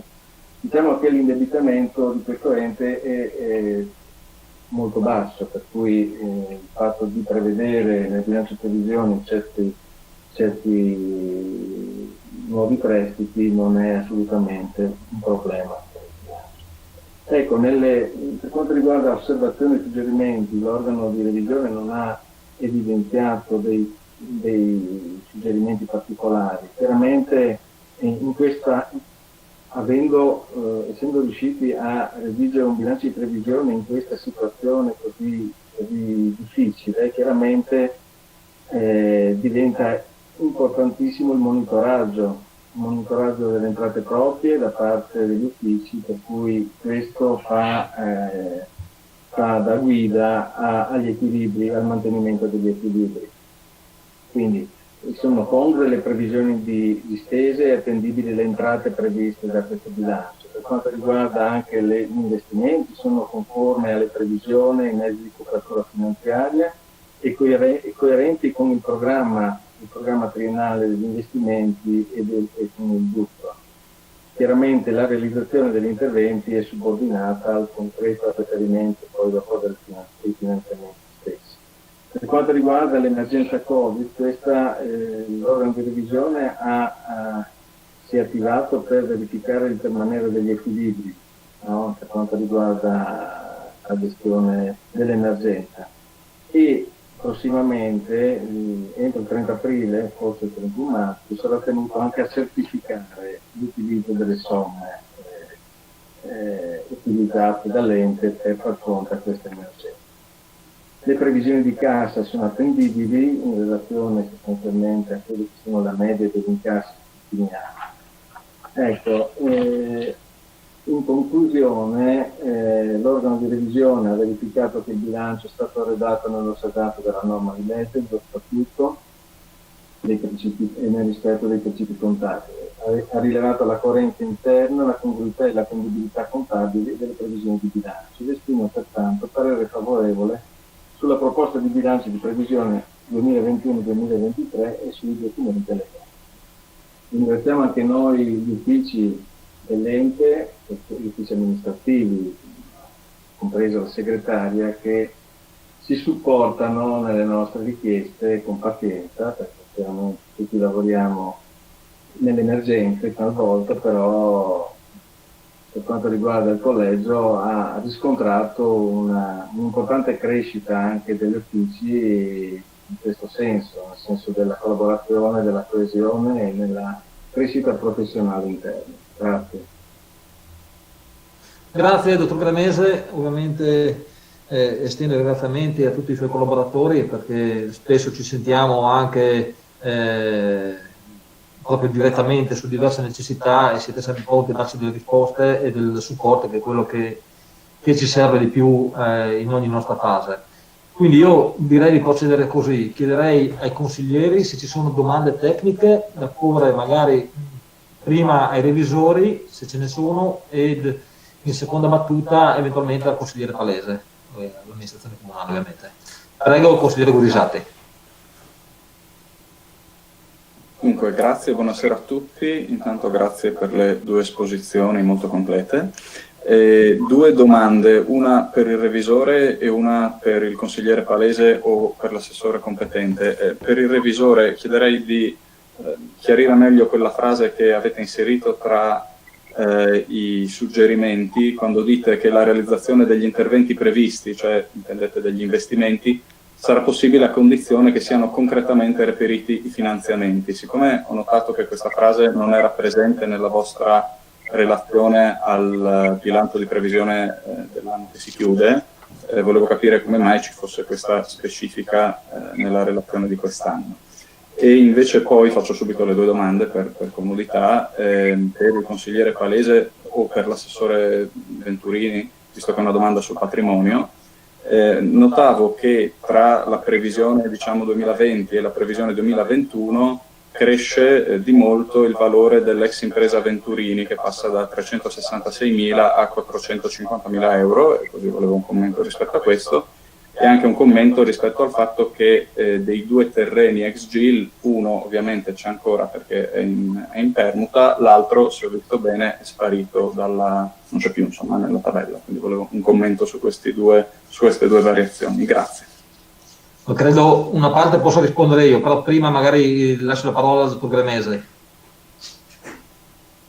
Sì, ecco, ma diciamo che la frase è una frase, diciamo, di prudenza, chiaramente, no? Diciamo, la concretezza nel reperire i finanziamenti derivata dal fatto che, dovendo chiedere un mutuo, è tutto subordinato alla concessione del mutuo stesso, no? Quindi diciamo che è una frase tecnica che non vuole dire che non ci sono in concreto i finanziamenti, vuole dire solamente, chiaramente, è una frase un po' generica forse, no? Che però vuole giustificare il fatto che l'investimento può essere fatto solamente se viene concesso il mutuo, oppure una risorsa, perché alternativa potrebbe essere che questo bilancio prevede il mutuo, però se dopo l'ente riesce a reperire risorse in alternativa al mutuo, forse potrà valutare di rinunciare al mutuo e portare a casa la risorsa, come siete sempre stati bravi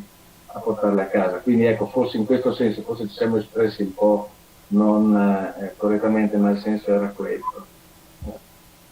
Grazie dottor Gremese, sì, ha anche un po' anticipato anche la mia risposta. Ormai lei, oltre che fare il tecnico, ha anche capacità di analisi politica e credo che ovviamente questa amministrazione comunale, così come ha dimostrato fino dai primi giorni, continuerà anche ad andare a reperire delle risorse, perché abbiamo sì grandi capacità di far fronte a mutui, però se riusciamo a recuperare risorse da altri enti, organi o strutture, perché non farlo? E quindi meno mutui facciamo, o potrebbe essere anche che facciamo mutui per ulteriori opere, quindi di fatto la capacità di indebitamento c'è. Molto spesso l'indebitamento si paga anche con le minori spese possono derivare anche da interventi di manutenzione straordinaria con efficientamento energetico che portano dei ribassi veramente notevoli anche dei consumi, e quindi molto spesso anche i ratei di mutuo si pagano quasi automaticamente. Detto questo, rispondendo alle sue 2 domande, la prima, perché abbiamo fatto una revisione di quello che è il valore della palazzina ex Venturini, avrà visto che nell'anno appena che si va concludendo abbiamo eseguito degli interventi, abbiamo riqualificato l'intera palazzina per quanto riguarda la parte esterna metallica, abbiamo rifatto la copertura, abbiamo sistemato gli uffici sopra che avevano avuto delle infiltrazioni, e quindi credo che il valore andasse riperiziato, tra virgolette, rispetto a quello precedente. Per quanto riguarda invece e tutto questo è venuto grazie ad un contributo regionale di circa 200.000 euro, se non erro. Per quanto riguarda invece la seconda domanda all'ex GIL, come lei sa abbiamo fatto è passata in consiglio comunale un'approvazione per la permuta del terreno, e quindi evidentemente ed è passata solamente una parte del terreno e non completamente i fabbricati, dove c'è la realizzazione dei fabbricati, perché sono finalizzati e legati anche alla costruzione delle 2 palestre, dove richiederemo il conto termico anche per la demolizione di questi edifici, e quindi lì sta la motivazione. Spero di aver risposto. Altre domande? Consigliere Venturini Sandro? Erano 2 questioni che volevo sollevare. Quella dei mutui, che anche ovviamente era balzato all'occhio, però insomma in buona parte, in buona sostanza l'avete già, abbiamo già risposto. Invece mi è anche saltato all'occhio un altro aspetto, l'ho visto nella nota, ma c'è anche nel bilancio naturalmente, che è quel fardello che ci portiamo indietro del famoso fondo di crediti di dubbia esigibilità, che seppure diciamo adesso è bloccata la questione Covid, il recupero dei crediti, però mi chiedo perché da 1,4 milioni che avevamo del 19 andiamo a sommarci ancora 113.000 euro e finiamo a 1,5 milioni. Cioè, questi 113.000 da dove vengono fuori?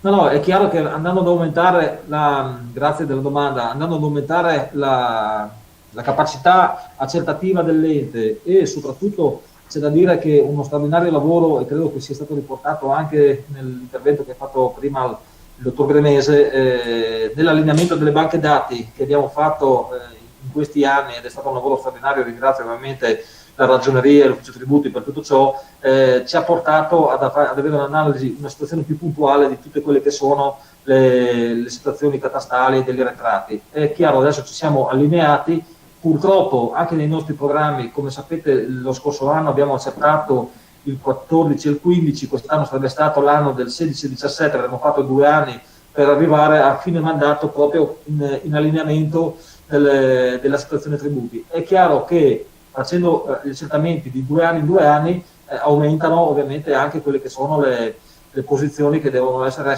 verificate e accertate. Quindi devo dire purtroppo, perché uno degli impegni che ci eravamo presi e purtroppo si è interrotto sarebbe stato, che non è una consuetudine allineare all'anno precedente l'attività accertativa, perché ovviamente la legge prevede che si può andare indietro di 5 anni e quindi si rispetta la regola se si va indietro di 5 anni. Nel nostro caso quest'anno potevamo comunque, anche non avendo la disposizione legislativa, fare a meno di fare gli accertamenti, perché lo scorso anno avevamo fatto 2 annualità. Quindi anche in questo senso siamo stati lungimiranti. Quello che mi preoccupa di più probabilmente è quello che dovrà avvenire nel 2021, che o lo Stato ripropone tale situazione e non so se prevedrà anche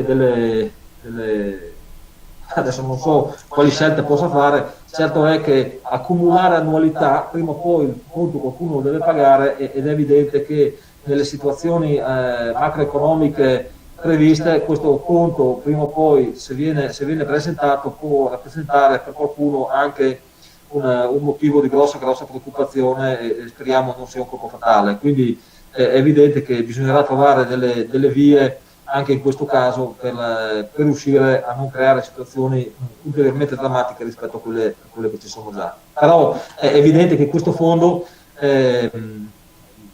aumenterà ancora per diversi anni nel momento in cui faremo 2 annualità anno per anno. Certo è che credo già a partire dal prossimo anno riavveremo una verifica puntuale di tutte quelle che sono le situazioni, perché ce ne possono essere diverse che siano anche andate a compimento di società, per esempio, che possono essere fallite e quindi vanno cancellati da questo fondo quelle che sono ormai che non sono più recuperabili. A questo c'è da dire che invece quello che non si è fermato nel 2020 è l'attività dei rimborsi, che l'amministrazione comunale ha voluto invece cercare di portare a completamento. Credo che siamo arrivati oramai all'esaurimento di quelli che erano invece i rimborsi da dover dare ai cittadini che avevano pagato di più. Quindi per volontà, era comunque una volontà che avremmo voluto fare, Covid o non Covid, ma soprattutto in un'annualità come quella attuale abbiamo cercato di spingere in questa direzione per riuscire a restituire alle famiglie e alle aziende quelle risorse che avevano versato in rapporto maggiore al comune senza doverlo. Altre domande? Non vedo altre domande, quindi direi di proseguire col dibattito, se ci sono interventi. Prego, consigliere Gurisati. Grazie. Dunque, DUP e bilancio di previsione per il 2021 penso rappresentino una sorta di crinale, direi quasi un netto spartiacque. Siamo a metà mandato, alle spalle abbiamo in qualche modo, c'è il tempo della preparazione, della predisposizione dei progetti, della narrazione ai cittadini di quanto l'amministrazione intende realizzare. Davanti a noi invece abbiamo il tempo della realizzazione, della concretizzazione e poi anche il momento delle verifiche, il tempo per tirare le somme. Prima considerazione. Seconda considerazione generale, gli atti programmatori di stasera ci pongono su un crinale anche per un altro motivo, cioè che dopo un anno travagliato, in mezzo ad un'emergenza che ovviamente nessuno di noi poteva mettere in conto, Entriamo in un 2021 che ha dei tratti invece, direi, chiari a tutti, perdurare di una crisi economica che segnerà profondamente la vita non solo di Gemona ma del paese intero evidentemente, tentativo di arginare la pandemia con i vaccini e speriamo di superarla al più presto, e prospettiva del Next Generation o Recovery Fund cosiddetto, cioè un fiume di fondi europei mai visto prima, che ovviamente toccherà anche le nostre realtà locali. Metà mandato e prospettive future, quindi su questi due binari come gruppo Gemona domani analizziamo e valutiamo questo DUP, questo bilancio di previsione 2021. Partiamo dall'analisi di questa prima metà di mandato, il primo aspetto che vorrei trattare. Il tratto più evidente, direi, di questi primi anni, primi 2 anni e mezzo di mandato, è stata l'iscrizione a bilancio di una serie di contributi e investimenti decisamente eccezionali. Felici congiunture politiche e, lo riconosciamo, l'abbiamo sempre riconosciuto, anche un certo dinamismo della Giunta nel reperimento di fondi, permettono al bilancio comunale di iscrivere di anno in anno cifre sempre maggiori in conto capitale e di ampliare il piano delle opere pubbliche, come emerso dalle relazioni. Il secondo tratto significativo di questi 2 anni è figlio di questa pioggia importante di contributi regionali, e cioè secondo me si ravvisa nel fatto che non sono mancati su giornali, social, consigli comunali eccetera annunci di una copiosa serie di opere pubbliche: risalita meccanizzata, nuove palestre, via Altaneto, piste ciclabili, digitalizzazione, piano asfaltature e così via. Non mi dilungo nell'elenco, tanto lo conosciamo. È chiaro che l'amministrazione ha creato quindi grandi aspettative nei gemonesi, e ora che siamo su quel crinale di cui parlavo all'inizio, senz'altro i gemonesi cominceranno giustamente a voler vedere gli esiti di queste promesse, e credo la naturale prosecuzione della seconda parte di un mandato. E anche noi come gruppo di minoranza, se finora abbiamo ascoltato con attenzione e credo con apertura i propositi dell'amministrazione, da ora in poi chiederemo conto via via degli esiti e anche dei metodi con i quali questi esiti vengono raggiunti. E proprio a proposito di metodi vorrei fare alcune osservazioni sulle quali credo vada poi impostato il lavoro dei prossimi anni. In questo 2020 ci hanno lasciati molto perplessi alcune scelte che la maggioranza ha compiuto. In primis una serie di annunci cui il sindaco ha dato risonanza, che si sono tradotti anche in atti di consiglio. Penso ad esempio al chiacchierato glamping annunciato sulla stampa in pieno lockdown, annuncio che si è tradotto prontamente in una serie di direttive per nuove varianti urbanistiche approvate a maggio dal Consiglio Comunale. Se già allora sembrava abnorme propagandare un simile progetto per Gemona nel bel mezzo dell'attuale congiuntura economica, oggi mi pare di rilevare che di questo progetto non si sa più nulla. E allora mi chiedo a che cosa serviva quell'annuncio e perché tanta fretta nel predisporre degli atti in Consiglio. Sempre a proposito di metodi, abbiamo già avuto modo di esprimere come gruppo la nostra piena contrarietà alla scelta operata a luglio di una permuta sul terreno ex Gilne, ne parlavamo poco fa, i cui riflessi appaiono anche stasera nella ricognizione e valorizzazione del patrimonio immobiliare.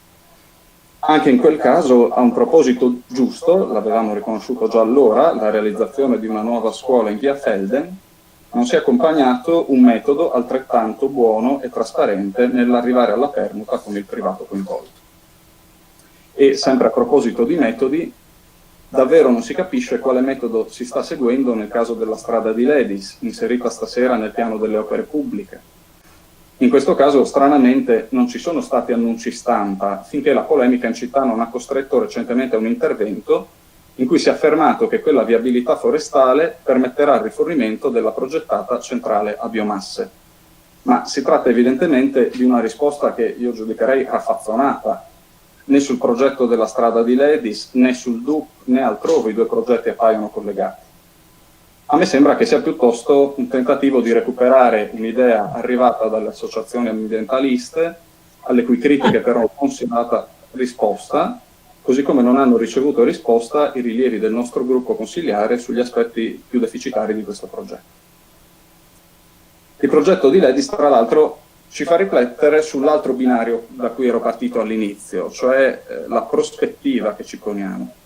la prospettiva di un incremento anche di fondi europei che arriveranno presumibilmente anche sul nostro territorio, auspicabilmente anche sul nostro territorio. Con quale logica li gestiremo? Saremo all'altezza di questa responsabilità? Saremo in grado di centrare gli obiettivi giusti? Ho cercato nel DUP risposta a questi interrogativi per capire quali siano le prospettive della maggioranza per quest'anno assolutamente eccezionale che ci si apre dinanzi. Lo diceva prima anche il consigliere Palese, molto probabilmente se a marzo ci eravamo un po' illusi che fosse una crisi più possibile di passaggio, oggi ci rendiamo conto che dal punto di vista economico il grosso ce l'abbiamo davanti. Cercando quindi risposte nel DUP, cito da pagina 23, il periodo Covid-19 che stiamo attraversando ci ha indotto a una profonda riflessione, ma rileggendo con attenzione quanto suo tempo prefissato, non ci resta che riconoscere come i punti fondamentali siano tuttora validi. Sono riconfermati pertanto gli obiettivi già delineati per le 4 aree tematiche, anche se potranno cambiare le azioni dirette al loro raggiungimento. Prendiamo atto di questa riconferma degli obiettivi pre-Covid anche per il periodo Covid e post-Covid.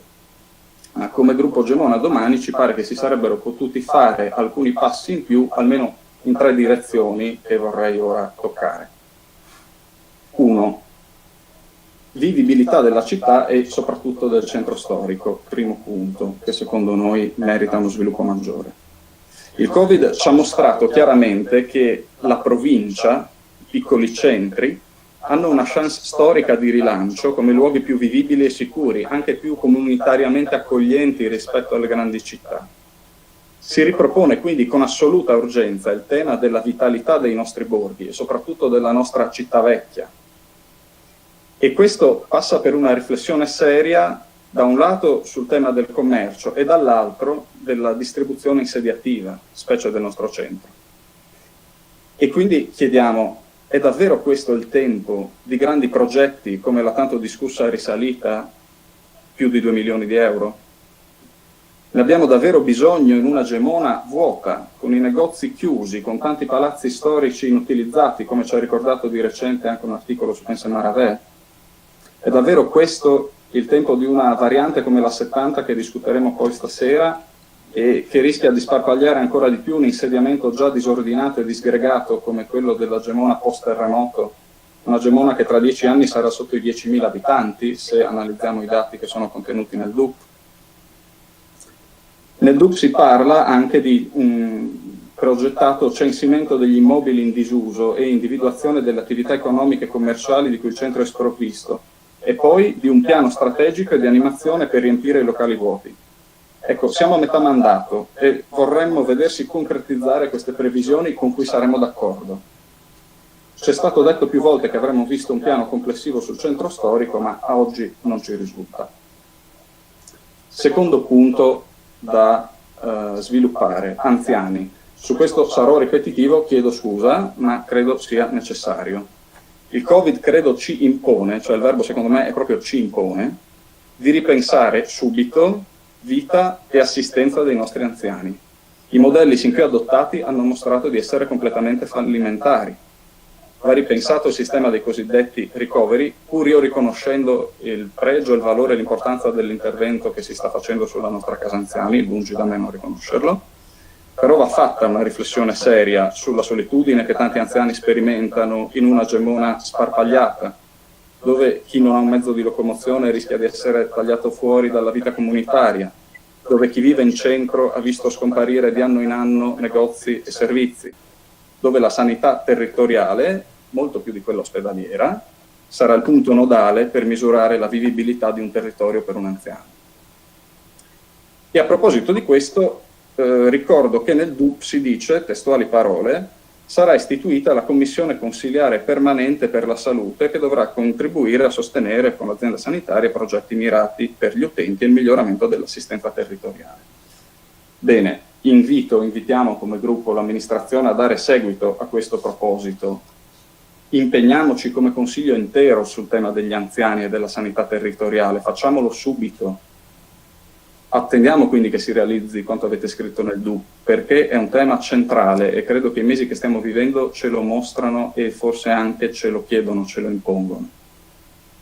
Terzo punto che tocco e ultimo, sostenibilità ambientale e tutela del territorio. In questi anni mi pare che si sia declinato sempre questo tema, l'avevo già rilevato in un consiglio di un anno fa, credo, in un'ottica turistica, che certo di per sé non è negativa, ci mancherebbe. Ma cosa sarà del turismo nei prossimi anni? Beh, questa è una domanda a cui nessuno di noi penso possa dare oggi una risposta certa. Ciò ci obbliga a una cautela ancora maggiore quando interveniamo sui nostri territori, specie sul territorio montano. Vale oggi per Sant'Agnese, varrà per la strada di Levis, varrà forse per il glamping sul Vegliato. Non dimentichiamo che il valore del nostro territorio è tale perché si tratta di un territorio poco antropizzato e questo è il vero valore del nostro territorio. Puntare tutto su una logica turistica oggi rischia di farci intervenire pesantemente su luoghi di importanza identitaria, tra l'altro, senza poi ottenerne i vantaggi economici che immaginavamo. Per tutti questi motivi, e vado a concludere, prendiamo atto di questa programmazione 2021, ma invitiamo l'amministrazione a una maggiore prudenza e a un surplus di lungimiranza. Prudenza, perché mettere a bilancio quasi 9 milioni di investimenti in conto capitale richiede una estrema ponderazione dei progetti che finanziamo, la cui qualità è essenziale nel periodo in cui viviamo. Prudenza, perché anche se siamo nelle condizioni di farlo, l'ha riconosciuto sia il consigliere Palese sia il revisore, è pur vero che dal 2019 al 2022 raddoppiamo l'indebitamento totale dell'ente, quindi le scelte di oggi impegneranno le amministrazioni e i gemonesi di domani e di un domani anche un po' incerto, a quanto vediamo. Chiediamo poi lungimiranza perché maggiore è l'entità degli investimenti, maggiore sarà il loro impatto sul futuro a medio-lungo termine. Lungimiranza infine perché se amministrare in tempo di pace, mi verrebbe da dire di vacche grasse, è tutto sommato implica una grande responsabilità, ma farlo nei tempi difficili che stiamo vivendo e gestendo i fondi che arrivano e soprattutto che arriveranno, credo, impegna non solo noi, ma soprattutto chi verrà dopo di noi. Mancando queste condizioni dovrà necessariamente mancare anche il nostro sostegno a questi documenti programmatici. Grazie. Grazie consigliere Gurisatti, prego consigliere Venturini. Buonasera a tutti. Beh, intanto mi complimento con il consigliere Gurisatti, sul cui intervento, come dire, mi trovo completamente d'accordo e peraltro alcune cose le dovrò ripetere anche perché le avevo anch'io, insomma, come dire, rilevate. Prendo atto ecco, favorevolmente sul fatto che insomma riusciamo a portare a Consiglio un bilancio prima della chiusura dell'anno ed è un fatto anch'io ritengo estremamente importante, ma rilevo come insomma ormai tutti lo dicono che il 2021 non sarà un anno normale e non siamo in una situazione normale, mentre quello che noto è che dagli atti politici che anche il consigliere Gurisatti ha citato, pare quasi che questa sia, come dire, una parentesi e che poi si ricontinua e si va avanti come eravamo impostati e con le previsioni e con le prospettive che avevamo prima del Covid. Mentre io credo che questo sia un grande punto di svolta, e non lo credo solo io, perché il dibattito pubblico, ascoltate in questi mesi, oltre a discutere di come usciremo da questa crisi sanitaria, è anche imperniato su come cosa faremo, come sarà il mondo dopo. Ragione per cui io credo che in questo momento quello che io mi sentirei di suggerire è quello di, come dire, cercare di capire dove siamo e poi cercare di capire rispetto a dove siamo, dove vogliamo, dove possiamo andare, quali sono le circostanze e anche le opportunità che eventualmente si aprono. Su questo cerco di portare un po' la vostra attenzione e mi scuso appunto se alcune cose che ha detto il consigliere Damiano Gurisatti le ripeterò. Per dire dove siamo, prendo solo a prestito, potremmo dirne lunghe, ma prendo solo a prestito un brevissimo straccio di un intellettuale, di una scrittrice indiana che dice questo, secondo me che è lapalissiano e che è importante.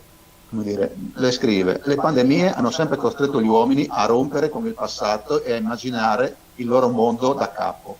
Questa non è diversa, è un portale, è un cancello tra un mondo e un altro. possiamo scegliere di attraversarlo trascinandoci dietro le carcasse del nostro odio, i nostri pregiudizi, le avidità, le nostre banche dati, le nostre vecchie idee, i nostri fiumi morti e i nostri cieli fumosi. Oppure possiamo attraversarlo con un bagaglio più leggero, pronti ad immaginare un mondo nuovo e diverso e a lottare per averlo. Io credo che questa sia una descrizione molto molto chiara, a mio parere, di dove siamo e soprattutto di dove potremmo eventualmente andare. Dove vogliamo andare, al di là del dibattito pubblico, diciamo, italiano o locale, sicuramente una delle cose che rileviamo tutti che questa pandemia, tra le poche cose, diciamo, positive che ha portato, è quello senz'altro di avere fatto sì che l'Europa, al di là della Brexit dell'Inghilterra, ma che l'Europa, come dire, trovi uno scatto di orgoglio e investa anche dal punto di vista finanziario, economico, delle ingenti risorse, come tutti sappiamo. Credo che dentro, se dobbiamo trovare una parola chiave dentro lo sviluppo, che proprio anche il Next Generation e comunque tutti i piani, diciamo, che si sviluppano a livello politico europeo, italiano, ma che poi avranno ricadute necessarie e ovvie anche sul nostro territorio, dicevo che la parola d'ordine mi pare che è transizione ecologica, una transizione sociale e una transizione digitale. Sono questi, diciamo, gli slogan o gli assi su cui si muoverà o si intende muovere l'Europa e di cui si discute. Quando parliamo di transizione ecologica, sicuramente l'obiettivo principale è quello del contrasto alla crisi climatica. Questo mi pare che è l'obiettivo base. Leggendo però dentro questo anche l'opportunità che questo ovviamente può darci. E allora anch'io credo che dentro questo ragionamento della crisi ecologica e del contrasto alla crisi climatica, la pandemia ci ha insegnato quello che diceva il consigliere Gurisati, cioè che forse le città o il modello di sviluppo delle nostre aree urbane, le grandi aree urbane, forse rischia di entrare in crisi o è già entrato in crisi e si aprono, come dicono molti, delle opportunità per le aree interne, per i piccoli territori come il nostro.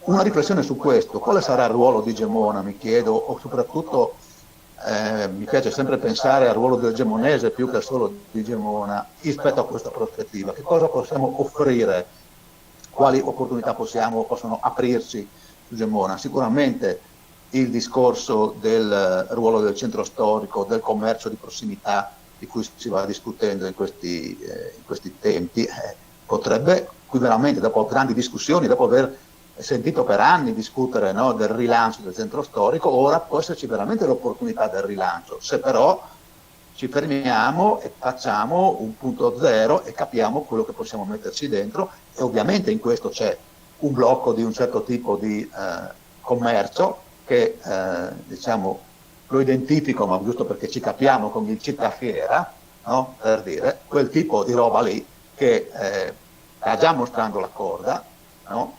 E se guardiamo in maniera più attenta, molti piccoli centri o medi centri stanno rilanciando i loro centri storici per un commercio di maggiore qualità, un commercio più di prossimità, un commercio in cui le persone si parlano, si trovano, si incontrano. E in questo anch'io penso che se si vuole fare un ridisegno, un disegno nuovo di Gemona, bisogna partire appunto da quello che è il disegno vero e proprio del territorio, insomma la pianificazione territoriale. Oggi arriviamo a 70 varianti, e mi chiedo cosa rimane di quel disegno originario, di quel primo piano regolatore da cui poi sono scaturite 70 modifiche. E credo che, lo abbiamo detto tante volte, sia arrivato il punto di chiudere con questo. E questo momento è il momento giusto, a nostro parere, per chiudere e per anche lì mettersi attorno a un tavolo e capire come vogliamo cambiare, come vogliamo impostare il territorio, come vogliamo diventare più competitivi, più attraenti. Altro elemento chiave, l'abbiamo detto anche questo tante volte, è il discorso della mobilità. È apprezzabile che insomma all'interno del bilancio ci siano molti investimenti per le piste ciclabili, per dire, ma l'abbiamo detto tante volte, non è che facendo la pista ciclabile cambi la mobilità cittadina. La mobilità cittadina cambia se le persone cambiano nella loro mentalità, se sono disposti a fare anche dei sacrifici, tra virgolette, andando più a piedi piuttosto che volendo arrivare con l'auto fino davanti al negozio. Solo così, per esempio, si può pensare a un rilancio di via Bini in chiave pedonale, per esempio, no? Dove le persone camminano, dove le auto non passano più, dove si può arrivare, ad esempio, con le biciclette elettriche, per dire. E poi c'è tutto un discorso, ovviamente sempre dentro il discorso della transizione ecologica, dell'economia circolare, di cui si parla molto in questo periodo. Anch'io ho fatto caso, insomma, che spendiamo 400.000 euro nella centrale di biomassa. Ho letto anch'io sul Messaggero che la risorsa legnosa potrebbe essere locale. Mi auguro che la risorsa legnosa sia assolutamente locale e sicuramente non basta eventualmente quella che andiamo a prendere dalle pendici nord del Chiampone, ma dobbiamo ragionare almeno sul comprensorio gemonese. Anche qui ci sono altri comuni che hanno disponibilità sicuramente di risorsa legnosa, alla quale bisognerebbe fare un ragionamento, e soprattutto va fatto un ragionamento che questo discorso può creare delle microeconomie locali, ma vanno messe in piedi queste microeconomie, da sole non nascono e non si portano avanti. E questo sta sempre dentro un nuovo modo di impostare, di capire quello che può essere il domani di Gemone del nostro territorio. Voi sapete che un altro asse, insomma, fondamentale, lo citava anche Durisatti, delle strategie europee è quello del Green Deal, e sta dentro la parola chiave di tutela della biodiversità. Tutela e anche opportunità della biodiversità. E io non credo che ragioniamo dentro questa logica quando andiamo a pensare di realizzare viabilità montane in posti assurdi, spendendo centinaia di migliaia di euro per non portare nessun vantaggio nemmeno dal punto di vista poi del ritorno economico, al di là del disastro ambientale e della non tutela della biodiversità che andiamo a realizzare. E potrei andare avanti con altre cose sulla parte della transizione ecologica, ma per ragioni di tempo non voglio tediarvi ulteriormente. Sottolineo un po' gli aspetti sul discorso della transizione sociale. Anch'io mi ero segnato che sicuramente bisogna ripensare a tutto il sistema sanitario, pensando a un sistema sanitario veramente pubblico, perché questa è stata la differenza che abbiamo visto in questa pandemia. Le persone si sono riversate nel sistema pubblico più che nel sistema privato, fatto salvo i tamponi che fanno i privati, che poi arrivano 4 giorni dopo rispetto a quelli del pubblico, tanto per dirsi, con anche delle cose nuove. Ho letto in questi giorni il discorso della telemedicina. Il discorso della telemedicina nella provincia autonoma di Trento è 10 anni che lo fanno, e non lo possiamo introdurre dentro la pandemia pensando che questa sia la panacea. Questo era un discorso che andava introdotto prima e che adesso va introdotto, così come diceva Durisatti, il discorso del rinforzo, del rafforzamento del sistema sanitario, soprattutto territoriale. Ci siamo battuti in questi 20 anni a Gemona sull'ospedale come fosse quello il vero problema della sanità, che in parte lo è, ma è solo in parte, perché tutta l'altra parte l'abbiamo assolutamente trascurato, oppure abbiamo pensato che sia meno rilevante rispetto all'altra. E ora ci rendiamo conto invece che quella parte lì è la parte che poteva e che può e potrebbe contenere la pandemia sul nascere, più che la cura quando ormai la malattia si è sviluppata. E lo stesso dicasi, come diceva Damiano, sulle case di riposo, sulle RSA. Una pensata nuova, innovativa rispetto a questo, è il momento di farla, e non c'è alternativa, credo. Lo stesso dicasi sulla ridistribuzione delle risorse, sul sistema economico che abbiamo messo in piedi, in cui la gran parte del nostro sistema vive di finanza e non vive di produzione vera, di prodotti, di capacità creativa che abbiamo, soldi fatti con i soldi, no? E di questo è un problema di cui soffriamo di un problema sociale dei nostri ragazzi, lo diciamo 1000 volte, stanno andando all'estero, che vanno via, ognuno ha qualcuno nella sua famiglia, anch'io. ma non stiamo facendo nulla però per tornare a dare delle opportunità ai giovani per sfruttare le loro potenzialità, le loro energie. Questo è un temone dentro il futuro, o lo sviluppiamo anche nel nostro locale, altrimenti perdiamo anche lì un treno. No? E poi appunto il terzo tema era quello della transizione digitale. Ci siamo accorti insomma, durante questa pandemia quanto è importante. Su questo devo riconoscere che soprattutto ringrazio il consigliere Bosello che ci siamo mossi per tempo rispetto a pensare a una città cablata a fibra. Ora speriamo che le cose vadano avanti con i contenziosi che sono in atto anche a livello nazionale tra gestori unici e non gestori unici, Open Fiber versus Telecom o via cantando, quindi di non trovarci anche noi impastoiati in questa vicenda. Però voglio anche sottolineare, l'ho già detto altre volte, che questo discorso della digitalizzazione deve essere sfruttato come un fenomeno, come una possibilità diciamo, di maggiore capacità attrattiva, di maggiore competitività territoriale, di maggiore diffusione della conoscenza, di maggiore qualità della vita e dei servizi. Non solo, cioè, il problema non sono le telecamere, la videosorveglianza, la TV via cavo o navigare in internet un po' più velocemente, perché questi sono dei dettagli rispetto a quello che può essere le potenzialità che può avere diciamo, uno sviluppo di una digitalizzazione vista in una chiave diciamo, di competitività. Mi chiedo come la sfrutteremo, abbiamo un'idea rispetto al territorio di come adopereremo questa potenzialità che abbiamo, che abbiamo introdotto. Mi fermo, potrei andare avanti su lungo per altre cose, ma per ragioni di tempo dico solo un aspetto che è questo. Insomma, noi in questi anni, appunto, come diceva anche Durigiati, siamo diciamo, a metà mandato. Noi abbiamo dato grandi aperture di credito a questa amministrazione comunale. Devo dire che i rapporti sono stati anche costruttivi, però come dire, alla nostra apertura di credito non ci sono stati segnali di reciprocità e di condivisione.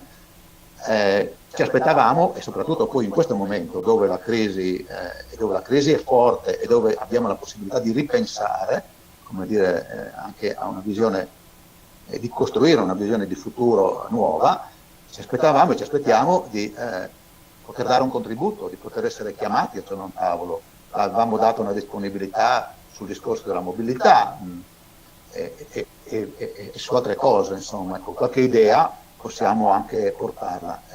Mi spiace insomma, come dire, constatare che rispetto a questa nostra apertura di disponibilità poi non ci siano stati degli atti diciamo conseguenti concreti, insomma, in qualche modo. Ci troviamo, come dire, adesso non dico che dobbiamo governare insieme, però se possiamo in questo momento, soprattutto che a mio parere dovrebbe essere anche il momento della coesione, trovare delle intese, trovare dei ragionamenti condivisi, questo ovviamente quel poco che possiamo potremo portare anche come diciamo, contributo di futuro. Ecco, anche sulla scorta di questo ultimo ragionamento e dei ragionamenti che faceva Luisatti prima, cioè alcune cose anche noi ovviamente non le abbiamo condivise, non le ripeto perché sono le cose che anche lui ha detto prima, anche noi rispetto insomma, a questo bilancio ci riserviamo insomma, ecco, di esprimere dei giudizi anche di contrarietà, pur ribadendo il fatto che per noi diciamo, la strada della condivisione, della coesione, e che rimane comunque aperta, è quella che dovremo seguire. Grazie. Grazie consigliere Venturini, non so se ci sono altri interventi, prego consigliere Pischiutti.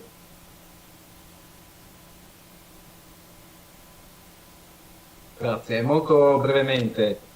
Faccio due premesse, una che concordo pienamente con i due interventi che mi hanno preceduto, la seconda è che della nuova legge di bilancio del governo nazionale che stanzia 40 miliardi, 5 sono destinati alle politiche che oggi si chiamano green, sarebbero state quelle ambientali, no? Quindi volevo fare questa specifica per sottolineare ancora una volta quello che veniva detto sia dal consigliere Venturini che dal consigliere Cudisatti, no? L'importanza di queste politiche, ma non solo queste, perché questo poi riguarda un po' tutti i punti che sono stati toccati dai loro interventi, e tutti questi punti toccati a me fanno pensare a una cosa riguardo a Gemona, al progetto Sportland, che una volta aveva quell'orribile espressione del città del benestare, che mi ha sempre fatto venire i brividi. Però se l'espressione era orribile, il concetto era quello, e credo sia tuttora valido.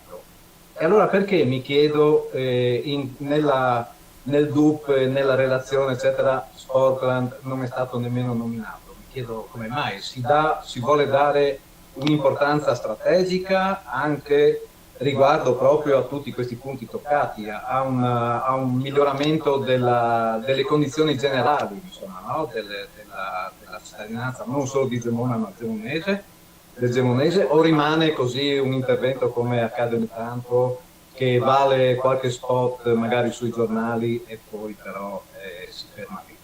Grazie. Grazie del suo intervento, consigliere Pischiutti. Ci sono altri interventi?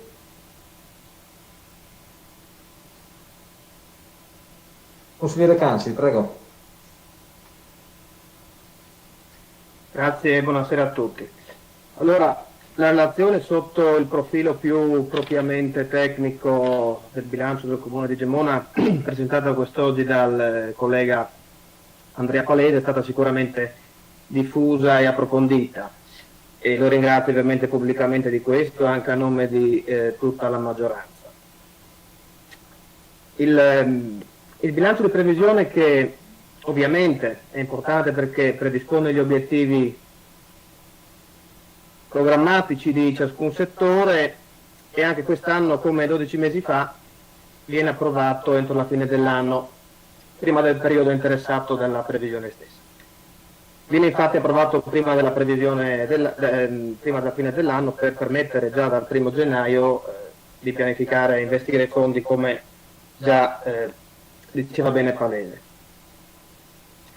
Una situazione di assoluta normalità sarebbe questa in un contesto di sana programmazione, anche se negli ultimi anni è stata resa impossibile a causa dei tagli agli enti locali e delle continue modifiche alle norme regionali e nazionali.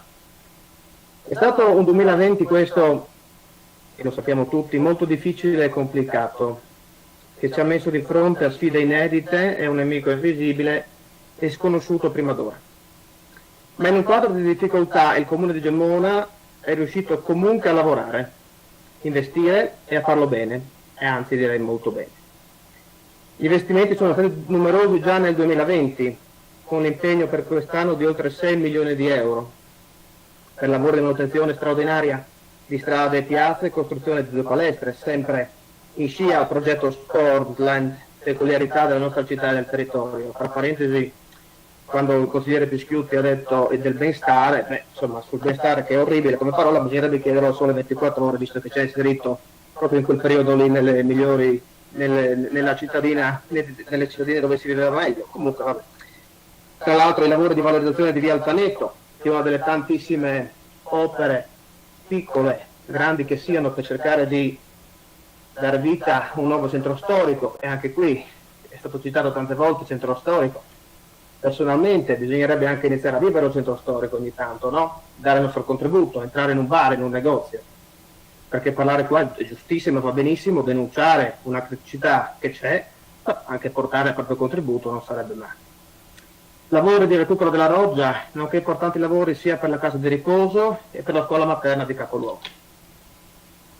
Perché gli amministratori lungimiranti, oserei dire anche illuminati, come siamo noi, investono non per un breve periodo, ma bensì hanno una lungimiranza lunga, decennale, come ce l'abbiamo noi.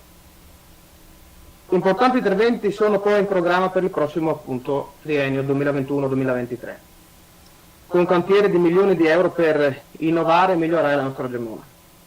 Infatti, per l'entrante 2021 vi sono importanti investimenti per la costruzione delle palestre, come dicevamo, la ricostruzione del simbolo di Gemona, il nostro castello, e la realizzazione della risalita.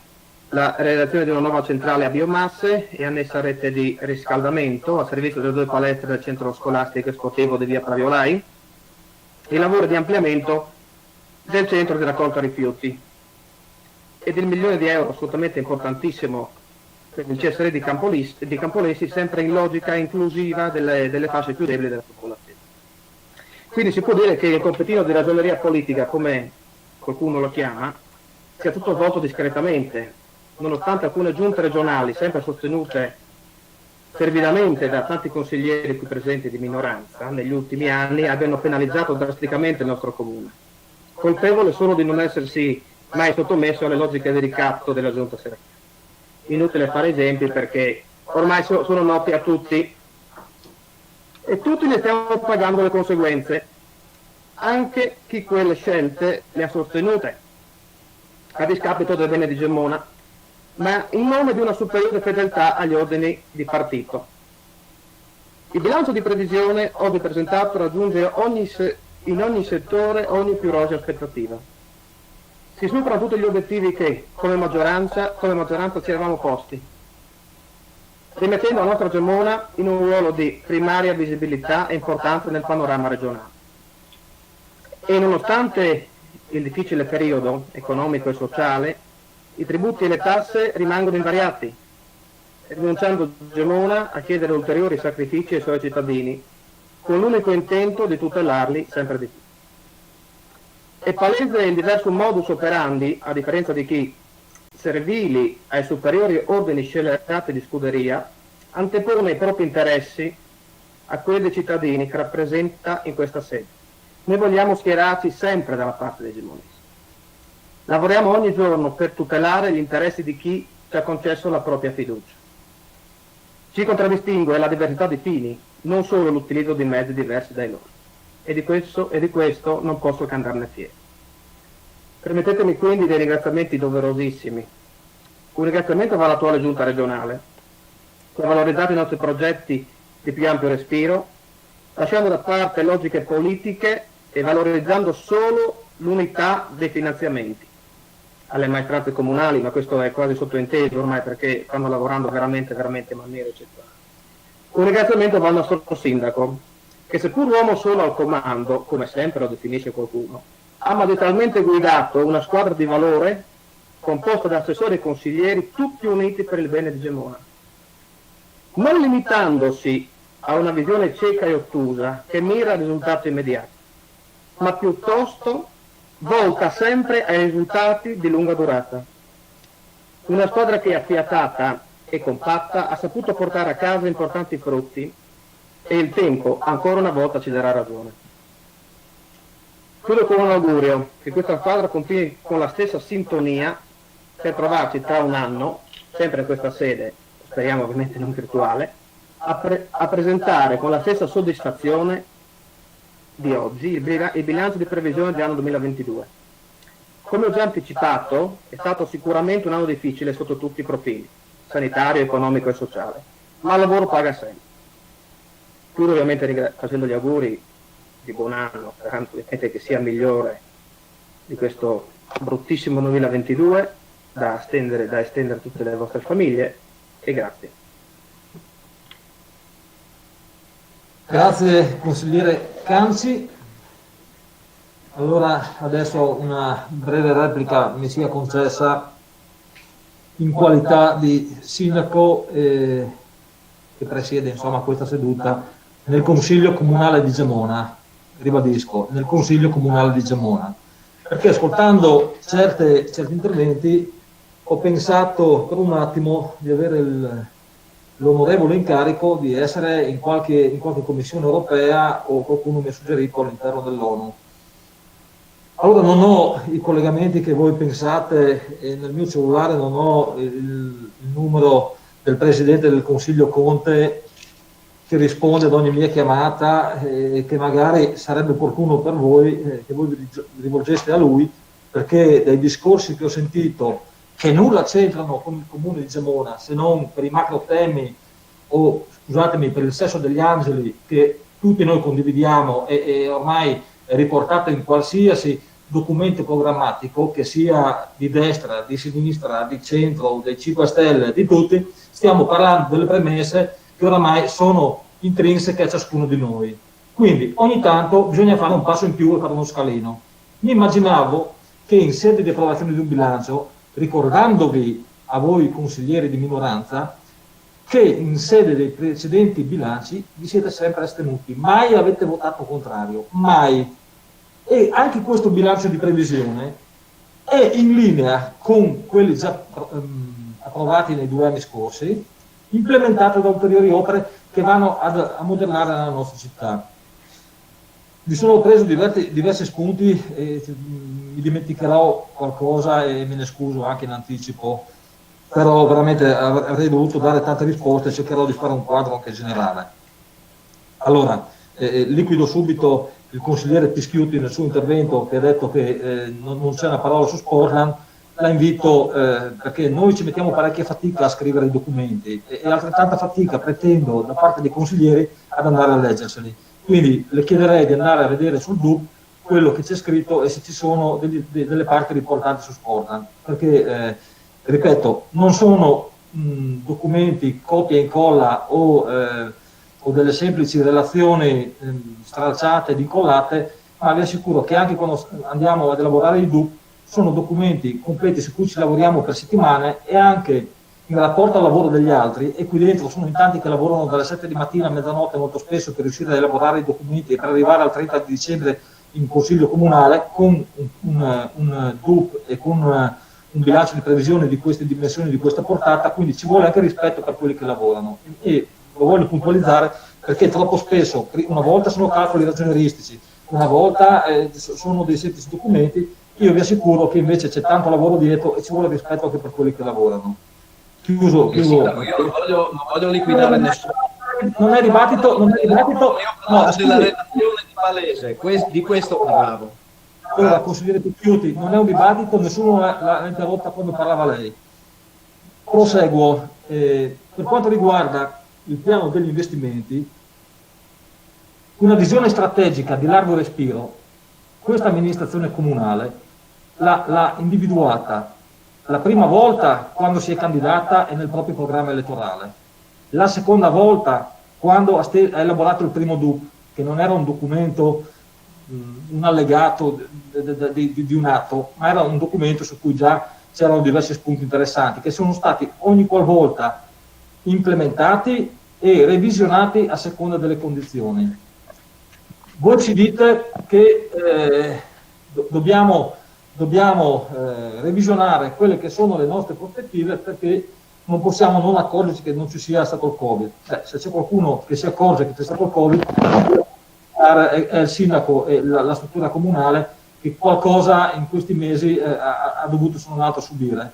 E vi posso anche assicurare che non c'è una minima intenzione da parte di questa amministrazione di venir meno a nessun impegno, e lo dimostriamo nella presenza di oggi, perché raggiungeremo gli stessi obiettivi semplicemente lavorando di più. La differenza tra noi ed altri è che a noi non fa paura lavorare, e quindi se servirà fare 2, 3, 4 ore in più le faremo, perché abbiamo preso un impegno con questa amministrazione comunale e noi intendiamo mantenerlo. Se serve si lavora di più, come hanno fatto coloro che ci hanno preceduto negli anni in momenti di difficoltà, e questo lo faremo ancora una volta. E non lo faremo nei macro temi, nei recovery fund, nel next generation, ma di cosa stiamo parlando? Ma vi sembra che questa sia la seduta per fare discorsi del genere? Non capita una volta in una seduta come questa dove qualcuno esca e ci dice: state facendo una cazzata, scusatemi, a fare quell'opera lì, io farei questo. Non una volta esce un programma concreto di un'opera, di una vostra proposta nel concreto, perché è inutile che parliamo di anziani, che parliamo di giovani, che parliamo di lavoro senza portare un atto concreto in queste sedute. Quindi io mi fermo su questi passaggi e cerco di dare più risposta. Non entro nel merito degli insegnamenti sui metodi, sui compitini che dobbiamo fare, cioè, permettetemi, ma tempo da perdere qui non ce n'è. Io non ho mi scuso se non rispetto il metodo giusto, mi scuso se sbaglio qualcosa, mi scuso di queste cose, però entriamo a parlare di contenuti, entriamo a parlare di progetti e non stiamo a parlare del sesso degli angeli, perché non ho tempo da perdere su queste cose. Per quanto riguarda i nostri finanziamenti, non ho nessun amichetto io che mi porta i soldi o ce li regala a qui a Gemona. Qui questa amministrazione comunale, lungimirante com'è, va a leggersi quelle che sono le programmazioni europee, quelli che sono i bandi europei, quelli che sono i bandi regionali e quelli che sono i bandi nazionali. Ed ogni qualvolta viene premiata perché ha progetti innovativi. La differenza sta tutta lì, perché se voi andate a verificare quelle che sono le risorse stanziate a fronte di concertazioni e quelle che sono le risorse stanziate a fronte di bandi vinti, la differenza sta lì, perché i nostri progetti sono innovativi. E ne cito solo qualcuno.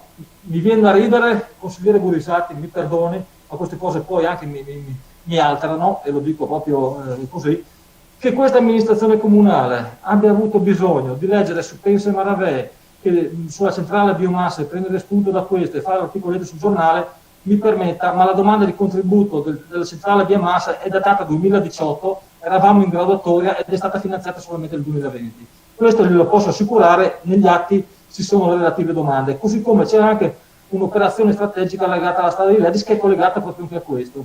Quindi anche su questo, poi se lei mi dice che lei non lo sapeva, che questa amministrazione avrebbe dovuto venire magari a chiedere il consenso, a condividere con voi queste scelte, mi dispiace, ma credo che sia libera di poter fare tutto ciò, anche perché anche queste macro opere comunque erano inserite anche nel programma elettorale, perché se andiamo a vedere i progetti di valorizzazione dell'ambiente, delle risorse ambientali, delle piste forestali, c'è scritto nero su bianco sul programma elettorale, andate a tirarvelo fuori. Quindi questa amministrazione non sta tradendo nessuno degli impegni che si è preso con i propri cittadini.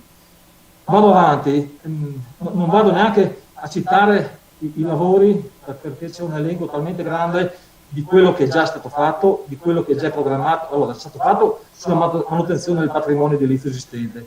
Faccio solamente un passaggio veloce. A 45 anni dal terremoto credo che sia un atto di responsabilità, e mi limito a dire di responsabilità, quello di intervenire sul patrimonio e revisionare il patrimonio in ottica di innovazione. Il bando dell'INAIL, che ci assegna oltre 5 milioni e mezzo di risorse, è figlio di una richiesta di contributo sia per l'adeguamento antisismico sia per scuole innovative.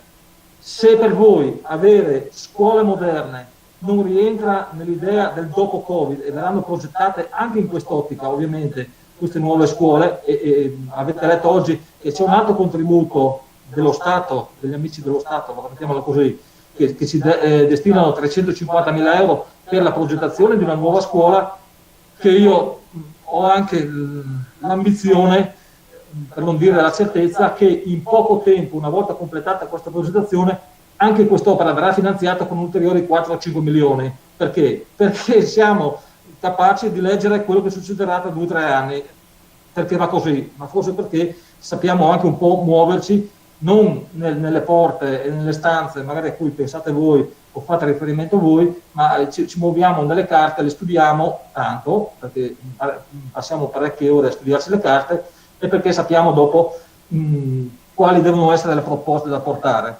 Su determinati temi, la lungimiranza, poi vi assicuro che non siamo stati noi a scaturire questa pandemia, aveva saputo leggere ancora prima quello che poteva essere necessario ed utile alla nostra comunità nella modernizzazione di questa città, perché l'operazione che abbiamo fatto con Open Fiber, straordinaria sulla cosa della fibra, concluderemo a breve i 2/3 della città e spingeremo perché si realizzi ben presto e quanto prima i 3/3, e devo dire una battuta al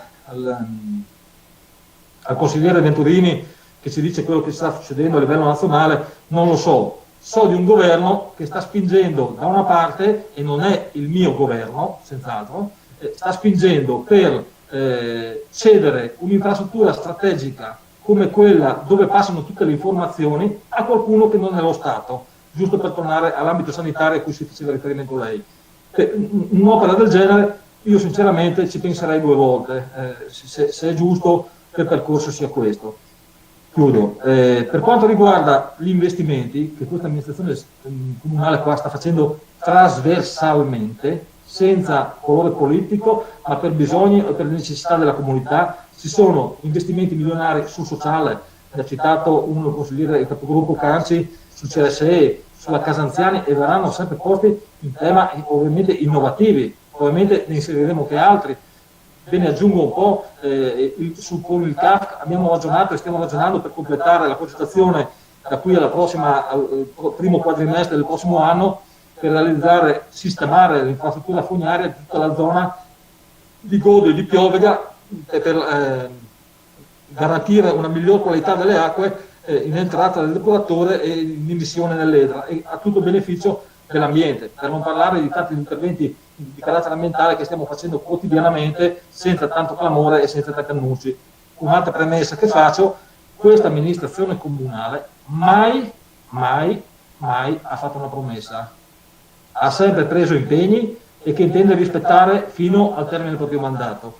Forse, e me lo auguro, perché poi alla fine questi sono i conti che si tirano, a differenza di altre situazioni, la bravura di questa amministrazione credo stia nell'aver messo in campo una serie di progettazioni, e qui devo ringraziare ovviamente la struttura delle infrastrutture, dove c'è il responsabile, l'architetto Crapis, perché siamo riusciti ad affidare tantissimi incarichi di progettazione, e credo che nel primo trimestre del prossimo anno riusciremo ad arrivare, primo trimestre o quadrimestre del prossimo anno, riusciremo ad avere progettazioni definitive e esecutive per andare in appalto con un insieme straordinario di opere, da cui avremo dopo un'altra giunta che troveremo ulteriori 3 progetti, un insieme straordinario di opere che andranno a cambiare la nostra città. Io non so se la minoranza in questo momento stia rosicando e debba arrampicarsi sugli specchi per trovare qualcosa che non ha in questo bilancio. Ogni tanto bisogna avere anche, secondo me, la soddisfazione, e passo al primo punto che diceva lei, consigliere Gurisati, di dire: ma forse stanno facendo bene per la nostra città e dovrei essere contento. Invece, ed è anche un problema di alcuni cittadini gemonesi, si fa più fatica a denigrare la propria città quando le cose non vanno bene, piuttosto che elogiarla quando invece lo vanno. Perché se si chiude un negozio in via Bini, siamo pronti a fare l'articolo sul giornale e ovviamente dire: chiude ancora via Bini, si spopola. Quando aprono delle attività, e ce ne sono 2 in corso di apertura, mi sembra, non c'è mai questa esaltazione della nostra città. Quindi io chiederei a tutti, prima di tutto gli amministratori comunali e poi anche ai cittadini, faccio proprio un invito: iniziamo ad amare veramente fino in fondo la nostra città e parliamone bene, perché se già i cittadini di Gemona non parlano bene della propria città, è assai difficile, o meglio, è assai più complicato, sia per il sindaco, sia per chi volesse venire da fuori a visitarla, a riuscire a costruire una cultura che porti a vantaggi per la nostra comunità. Figuriamoci come possiamo accogliere i turisti se iniziamo a dire: chi non le nulle, chi non va bene, figuriamoci. Non è credo questo l'investimento che dobbiamo fare sulla cultura per fare turismo. Per quanto riguarda ovviamente anche il punto che lei ha detto, riporta molto spesso gli articoli su Pensa Maravè, ovviamente posso capire anche, tra l'altro molto spesso è anche coinvolto nella scrittura di alcuni testi, sui fabbricati in disuso. Le posso assicurare che non posso dire che 3 su 3 sono nell'attenzione dell'amministrazione comunale, ma 2 su 3 c'è particolare interesse su un'evoluzione. È chiaro che ci sono dinamiche che probabilmente chi amministra conosce e chi amministra magari ha anche già delle idee, solo che magari ci vogliono dei tempi per poterle realizzare. Non ha mai promesso niente questa amministrazione comunale, ma magari vedremo se anche in questa partita riuscirà a combinare qualcosa di buono. Per quanto riguarda la sostenibilità ambientale, ripeto, diamo per scontato che sulle premesse condividiamo tutti questo percorso.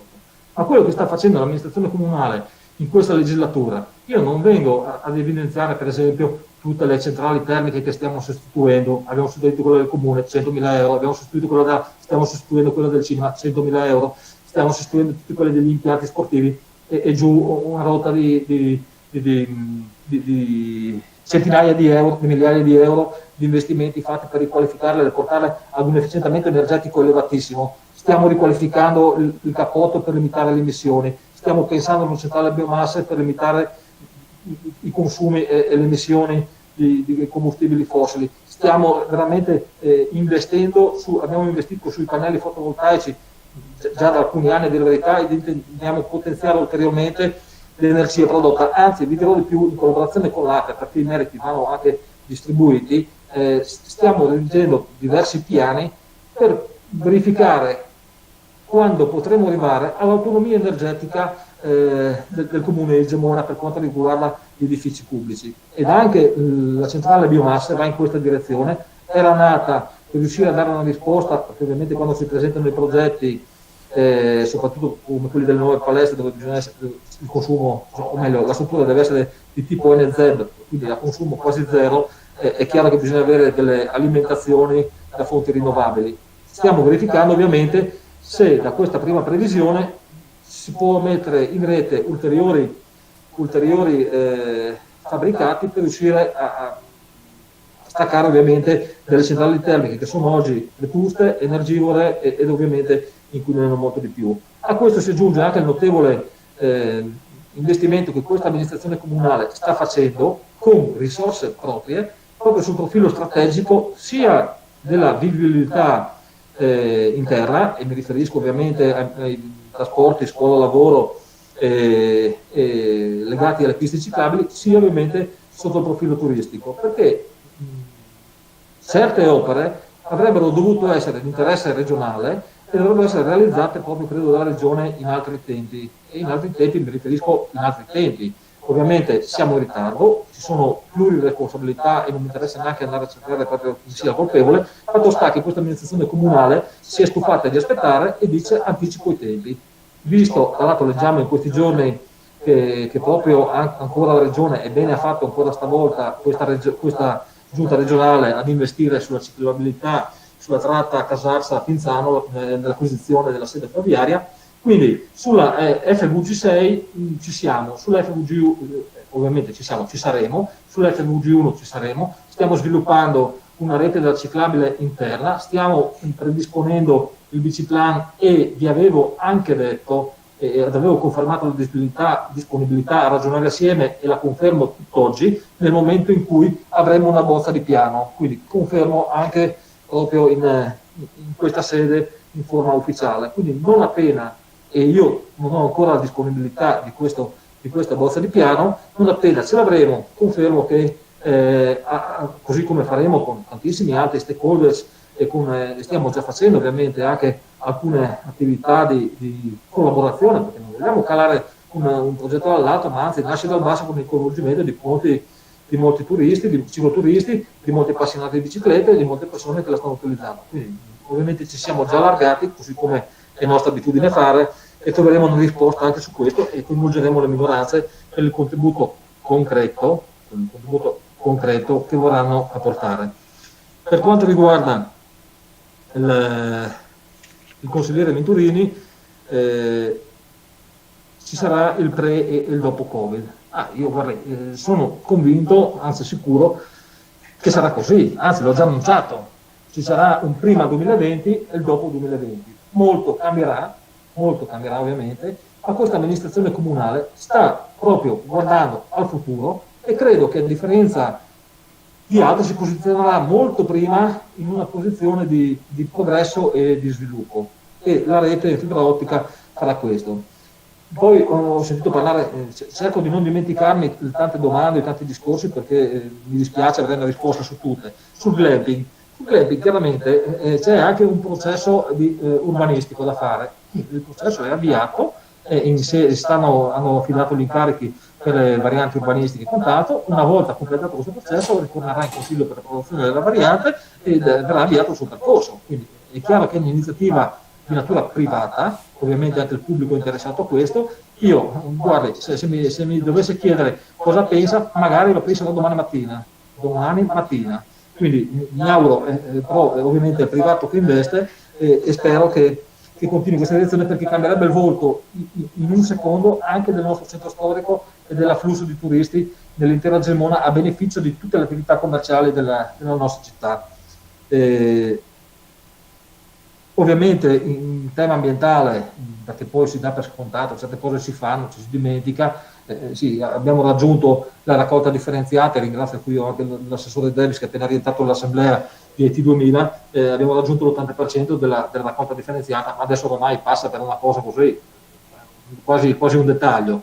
E anche sul ruolo del Gemonese c'è da dire che questa amministrazione comunale è entrata a far parte della nuova comunità di montagna. Stamattina ha fatto l'assemblea, l'assemblea proprio qua a Gemona. Gemona offrirà la disponibilità di convenzionarsi con diversi altri comuni, cercando di mettere a disposizione le proprie risorse anche umane, oltre che la collaborazione con l'amministrazione. Ringrazio anche tutti i funzionari e tutte le maestranze comunali per aver dato la loro disponibilità, ed ovviamente si aggraverà di ulteriore lavoro che dovranno fare. Però anche su questo tema faccio giusto un passaggio veloce, dicendo che proprio anche sul dipendente pubblico credo che si è visto in questa, almeno io posso dire di aver apprezzato in questa legislatura invece il forte impegno di moltissimi dipendenti che fanno parte di questa struttura. L'importante è avere, secondo me, delle guide che dimostrino di avere la convinzione nel raggiungere degli obiettivi, e ovviamente se si è coinvolti e se si è parte attiva di questi processi, di questi progetti, ovviamente il contributo che viene dato è addirittura maggiore. Quindi ringrazio, qui c'è con me la dottoressa Bianchini, il segretario che ascolta, credo che ci ascolti da casa. Credo che dobbiate riportare all'intera struttura i ringraziamenti di questa amministrazione comunale per lo straordinario lavoro cui siete chiamati a fare, anche con un sindaco che molto spesso è anche un po' rompiscatole. A questi processi faccio un'ultima chiusura, scusatemi, su un'amministrazione comunale che per il terzo anno di fila non aumenta €1 di tasse, con tutte le difficoltà che ci sono state, sta aumentando l'indebitamento e se lo sta pagando con la riduzione delle spese, e ovviamente se un amministratore non ha visione di quando investire e come investire, è meglio che cambi investire, perché se deve aver paura nei momenti in cui i tassi sono prossimi allo zero, su un bilancio che può permettersi di fare determinati investimenti, e soprattutto a 45 anni dal sisma, nel momento in cui è venuto il momento di rigenerare il proprio patrimonio urbanistico per la messa in sicurezza dello stesso, è evidente che forse stiamo parlando d'altro. Credo che questa amministrazione comunale abbia toccato trasversalmente tutti i settori, nessuno sia dimenticato, parliamo ovviamente di ambiente, parliamo di istruzione, parliamo di sociale, parliamo di infrastrutture. Veramente non riesco a trovare un settore su questa amministrazione in cui questa amministrazione comunale non stia investendo, e non stia investendo a caso, ma con progetti di largo respiro. Quindi sinceramente ogni tanto non è che mi deprima, però vi assicuro che non credo sia rispettoso della realtà dei fatti. Vedremo se, ormai siamo, avete detto prima, nello spartiacque. Credo che lo spartiacque, se mi avessero chiesto 2 anni e mezzo fa dove saremmo stati in questo momento, nemmeno lontanamente mi sarei sognato di riuscire a raggiungere assieme a tutta la mia squadra questo primo obiettivo. L'ulteriore obiettivo è che molte di quelle opere che sono oggi inserite in questo bilancio di previsione riescano ad essere cantierate già a partire dal prossimo anno, e per la gran parte ovviamente è evidente che non sarà possibile completarle tutte, ma che molte siano ovviamente portate a compimento. Saremmo una delle poche amministrazioni comunali, credo, in questa regione che potrebbe aver raggiunto alla fine della conclusione del nostro mandato un risultato simile, perché molto spesso accade che un amministratore comunale ha bisogno di 10 anni per riuscire a vedere delle opere completate. Noi ce la metteremo tutte per riuscire ad arrivare in fondo, e nel miglior modo possibile, con le migliori opere possibili, per modernizzare la nostra città. Quindi Dichiarazione di voto.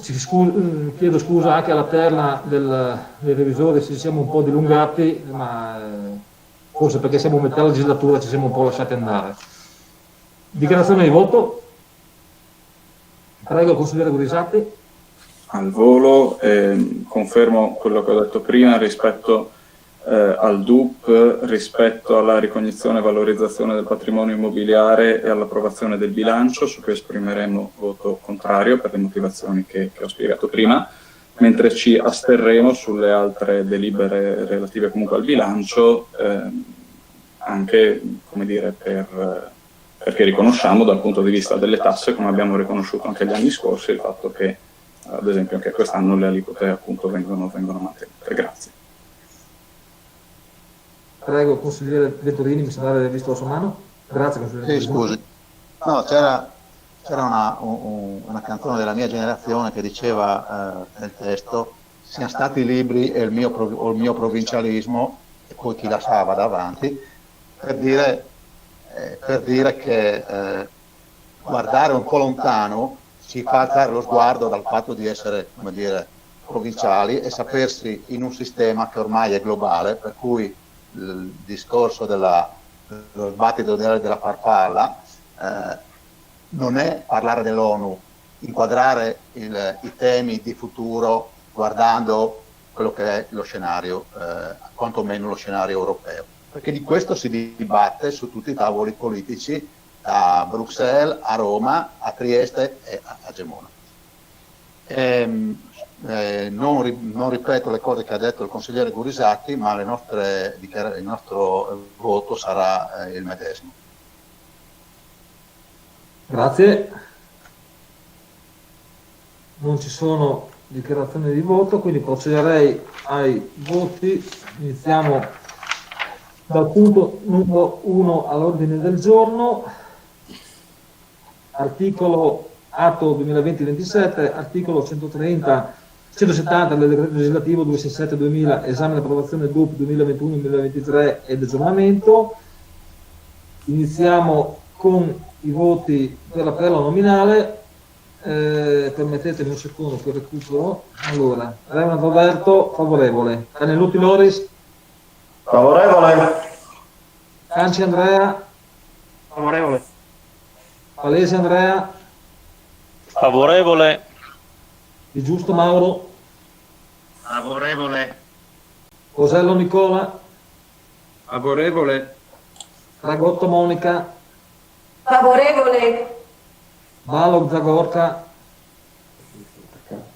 Favorevole. Giao Michelangelo? Favorevole. Ella? Favorevole. Patat Luigino? Super favorevole.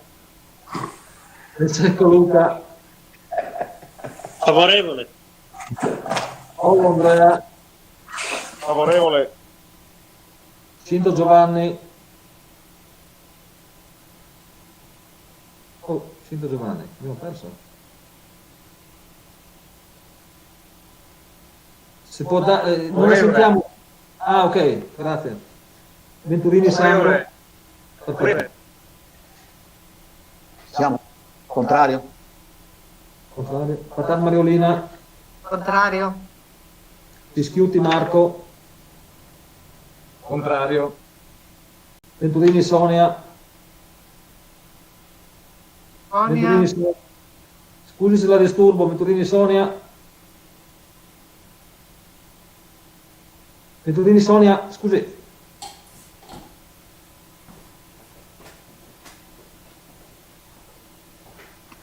Ha problemi con l'audio?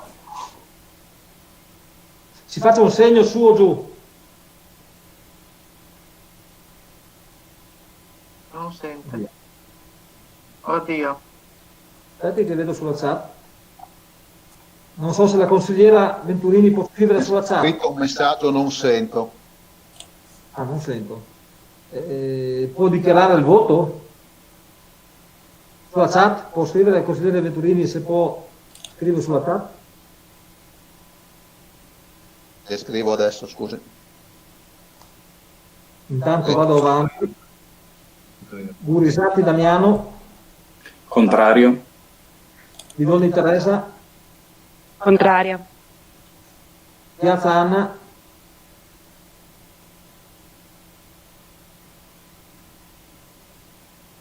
Oddio.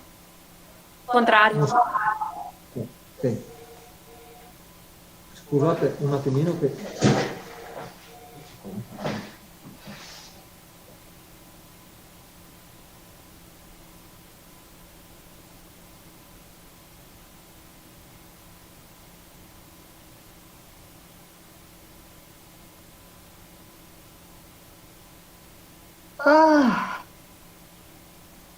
Vi chiederei di spegnere il microfono. Sì, Sonia. Ehi Sonia, ci senti? Ci senti? Sonia? Pronto, Sonia? Sonia? Sì. Allora facciamo così, ti metto il mio voce col mio cellulare, ti chiamo col mio, sai? Ti cambio io come? Sì, adesso faccio io, ti metto in diretta. Ciao.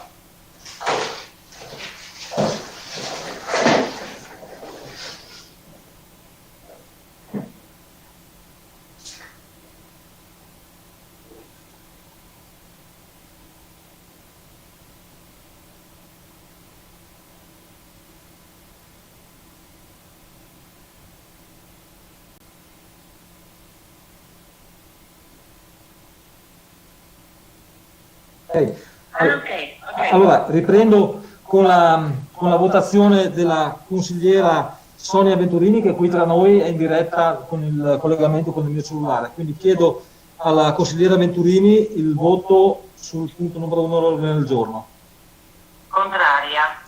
Grazie. Stia in linea che andiamo avanti con le altre votazioni. Allora, immediata esecutività degli atti. Se ci sono contrarietà sull'immediata esecutività dell'atto. Consigliere Pischiutti, contrario. Ci sono altri contrari? Nessuno, quindi approvato a maggioranza. Punto numero 2 all'ordine del giorno, approvazione tariffe TARIP 2021, atto 2020/30. Revelant Roberto favorevole, Carnelutti Loris Favorevole. Canci Andrea Favorevole. Alesio Andrea Favorevole. Di Giunto Mauro Favorevole. Bosello Nicola Favorevole. Ferragotto Monica Favorevole. Ballo Zagorka Favorevole. Giao Michelangelo Favorevole. Zilli Raffaella Favorevole. Patat Luigino Favorevole. De Cecco Luca Favorevole. Prolo Andrea Favorevole. Scinto Giovanni Favorevole. Venturini Sandro Astenuto. Patat Mariolina Astenuta. Pischiutti Marco Astenuto. Venturini Sonia Astenuta. Gurisati Damiano Astenuto. Vidoni Teresa Astenuta. Piazza Anna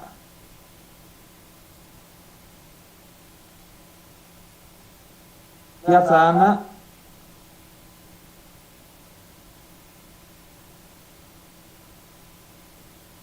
Piazza Anna, potete scrivere se può utilizzare. Ecco, Piazza Anna, forse ti vedo adesso muoverti. Astenuta, mi sembra di aver letto. Confermi astenuta? Ok, ho fatto il segno, mi sembra di aver capito. Grazie. Astenuta. Ok, immediata esecutività dell'atto, ci sono contrarietà?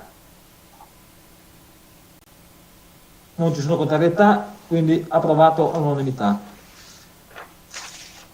Scusate solo un attimo, non volendo tediare i revisori, visto che adesso stiamo parlando solamente di votazioni, non so se preferite insomma che vi liberiamo, ringraziandomi, non so, mi dica lei, dottor Gramese. Va bene, come preferisci? Tanto, no. Mi fa piacere No, arrivare alla fine del bilancio con le votazioni. Allora va bene, allora va bene. Va bene? Ok. Grazie compagni di viaggio. Atto 2020-28, approvazione delle aliquote e delle detrazioni dell'imposta municipale propria IMU per l'anno 2021. Reverend Roberto, favorevole. Canelutti Loris, Favorevole. Canci Andrea, Palese Andrea, Favorevole. Di Giusto Mauro, Favorevole. Cosello Nicola, Favorevole. Ferragotto Monica, Favorevole. Malo Zagorka, Favorevole. Giao Michelangelo, Favorevole. Zilli Raffaella, Favorevole. Patat Luigino, Favorevole. De Cecco Luca, Favorevole.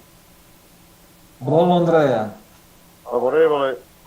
Cinto Giovanni, Favorevole. Venturini Sandro, Astenuto? Patat Mariolina, Astenuta. Pischiutti Marco, Astenuto. Venturini Sonia, Astenuta. Gurisatti Damiano, Astenuto. Bidoni Teresa, Astenuta. Piazza Anna. Astenuta. Perfetto. Allora, approvato a maggioranza, immediata esecutività dell'atto, ci sono contrari? Non ci sono contrari, astenuti? Nessuno, approvato all'unanimità. Punto numero 4, all'ordine del giorno, atto 2020-29, determinazione delle aliquote dell'addizionale comunale IRPEF per l'anno 2021. Reverend Roberto, favorevole. Canelutti Loris, Favorevole. Canci Andrea, Favorevole. Palese Andrea, Favorevole. Di Giusto Mauro, Favorevole. Bosello Nicola, Favorevole. Ferragotto Monica, Favorevole. Ballo Zagorka, Favorevole. Giao Michelangelo, Favorevole. Zilli Raffaella, Favorevole. Patat Luigino, Favorevole. De Cecco Luca, Favorevole. Brollo Andrea, Favorevole. Cinto Giovanni,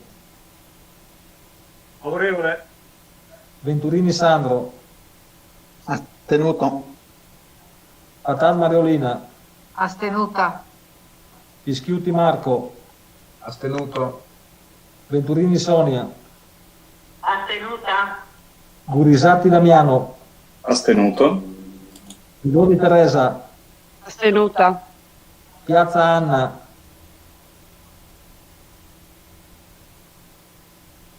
Piazza Anna,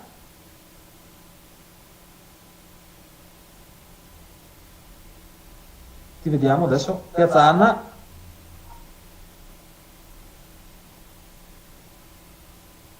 Piazza Anna, se senti puoi scrivere sulla chat il voto.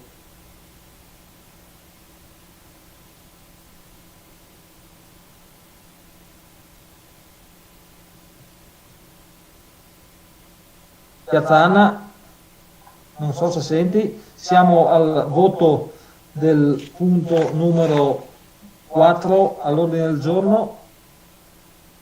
Mi pare che abbia abbandonato.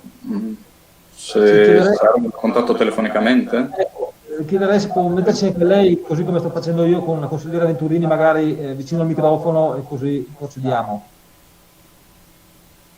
Credo che ovviamente togliendo la telecamera potrebbe aiutare anche la Piazza Anna, forse.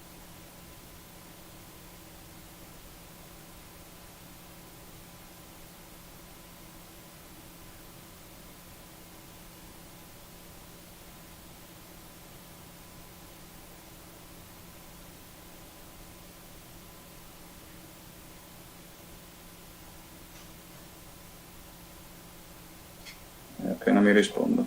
Sì, sì. Ma mi sembra che stia cercando di collegarsi. Eccomi, scusate, la connessione mi va e viene, comunque astenuta. Perfetto, la ringrazio. Quindi approvato a maggioranza, immediata esecutività dell'atto, ci sono contrari, astenuti, approvato all'unanimità. Punto numero 5 all'ordine del giorno, approvazione programma di incarichi di studio, ricerca, consulenza anno 2021, atto 2020/22. Renato Roberto favorevole, Caglianutti Loris Favorevole. Canci Andrea, Favorevole. Alesi Andrea, Favorevole. Di Giusto Mauro, Favorevole. Bosello Nicola, Favorevole. Ferragotto Monica, Favorevole. Ballo Zagorka, Favorevole. Giao Michelangelo, Favorevole. Zilli Raffaella, Favorevole. Patat Luigino, Favorevole. De Cecco Luca, Favorevole. Brolo Andrea, Favorevole. Scinto Giovanni, Favorevole. Venturini Sandro, Tenuto? Patat Mariolina, Astenuta. Fischiuti Marco, Astenuto. Venturini Sonia, Astenuta. Burisati Damiano, Astenuto. Viloni Teresa, Astenuta. Piazza Anna, Astenuta. approvato a maggioranza, immediata esecutività dell'atto. Ci sono contrari? Nessuno. Astenuti? Nessuno. Approvato all'unanimità. Punto numero 6 all'ordine del giorno, atto 2020/11, ricognizione e valorizzazione del patrimonio immobiliare dell'amministrazione comunale non strumentale all'esercizio delle funzioni istituzionali, legge 133/08 anno 2021. Renato Roberto favorevole, Canelutti Loris, Favorevole. Canci Andrea, Favorevole. Alesi Andrea, Favorevole. Di Giusto Mauro, Favorevole. Bosello Nicola, Favorevole. Ferragotto Monica, Favorevole. Ballo Zagorka, Favorevole. Giallo Michelangelo, Favorevole. Zilli Raffaella, Favorevole. Patar Luigino, Favorevole. De Cecco Luca, Favorevole. Brolo Andrea, Favorevole. Scinto Giovanni, Favorevole. Venturini Sandro, Contrari?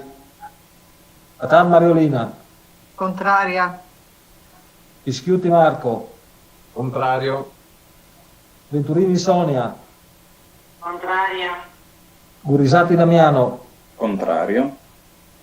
Bidoni Teresa, Contraria. Piazza Anna, Contraria. approvato a maggioranza, immediata esecutività dell'atto. Contrari? Consigliere Pischiutti, astenuti? Nessuno. Approvato a maggioranza. Punto numero 7 all'ordine del giorno, approvazione del bilancio di previsione 2021/2023 della nota integrativa e dei relativi allegati, atto 2020/26. Renato Roberto favorevole, Canelutti Loris, Favorevole. Canci Andrea, Favorevole. Alesi Andrea, Favorevole. Di Giusto Mauro, Favorevole. Bosello Nicola, Favorevole. Ferragotto Monica, Favorevole. Ballo Zagorka, Favorevole. Giao Michelangelo, Favorevole. Zilli Raffaella, Favorevole. Patar Luigino, Favorevole. De Cecco Luca, Favorevole. Rollo Andrea, Favorevole. Scinto Giovanni, Favorevole. Venturini Sandro, Contrario? Patar Mariolina, Contraria. Fischiutti Marco, Contrario. Venturini Sonia, Contraria. Gurisati Damiano, Contrario. Guidoni Teresa, Contraria. Piazza Anna. Contraria. Approvato a maggioranza, immediata esecutività dell'atto. Chi è contrario? Consigliere Pischiuti. Astenuti? Nessuno. Approvato a maggioranza. Punto numero 8 all'ordine del giorno, articolo 20, decreto legislativo 19 agosto 2016 numero 175, testo unico sulle società partecipate, revisione periodica delle partecipazioni detenute dal Comune di Gemona del Friuli, atto 2020/25. Reverend Roberto, favorevole. Canelotti Loris. Favorevole. Anci Andrea. Favorevole. Palese Andrea. Favorevole. Di Giusto Mauro. Favorevole. Bosello Nicola. Favorevole. Tregotto Monica. Favorevole. Ballo Zagorka. Favorevole. Zao Michelangelo. Favorevole. Zilli Raffaella. Favorevole. Patat Mariolina. Lugino. Non si parla di Lugino, scusami. Favorevole. De Cecco Luca. Favorevole. Rolo Andrea. Favorevole.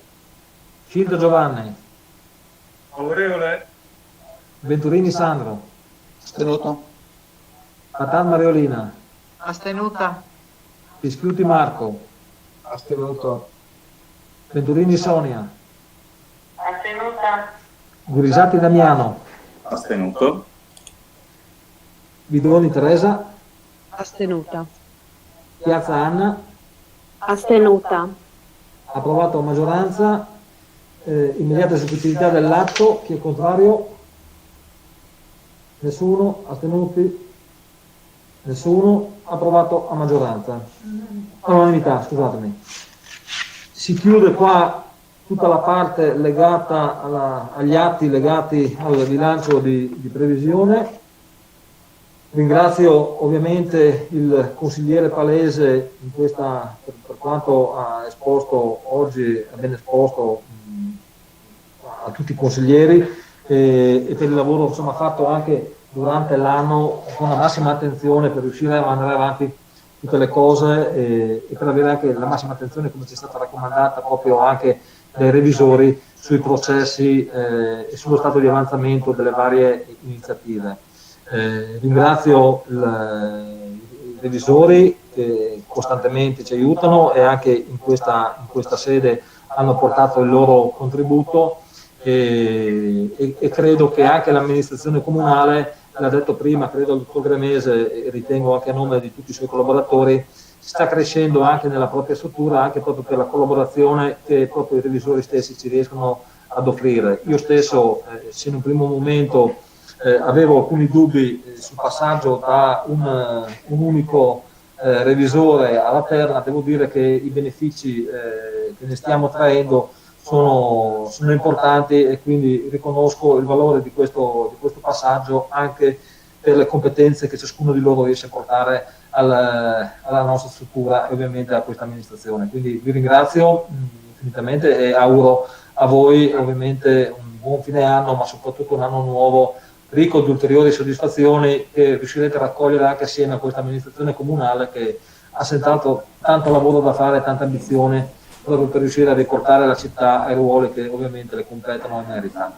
Permettetemi un ringraziamento perché credo che insomma, questo passaggio sia un passaggio anche importante e non è un punto d'arrivo per questa amministrazione comunale anche se siamo a metà legislatura, ma anzi lavoreremo ancora di più per raggiungere quanto programmato e ovviamente per ricercare ulteriori finanziamenti perché insomma la città che vogliamo e che abbiamo in testa è una città veramente moderna e che riuscirà nel futuro ad avere un ruolo strategico anche all'interno dell'intero sistema regionale. Grazie a tutta la mia maggioranza che mi sostiene e che collabora quotidianamente ed ovviamente un grazie alla mia giunta, ai miei assessori che non hanno mai fatto mancare il loro apporto in tutte le situazioni, anche quelle emergenziali e soprattutto un grazie alla comunità, che credo capisca il notevole sforzo che stiamo facendo, e credo che anche l'apporto di suggerimenti e di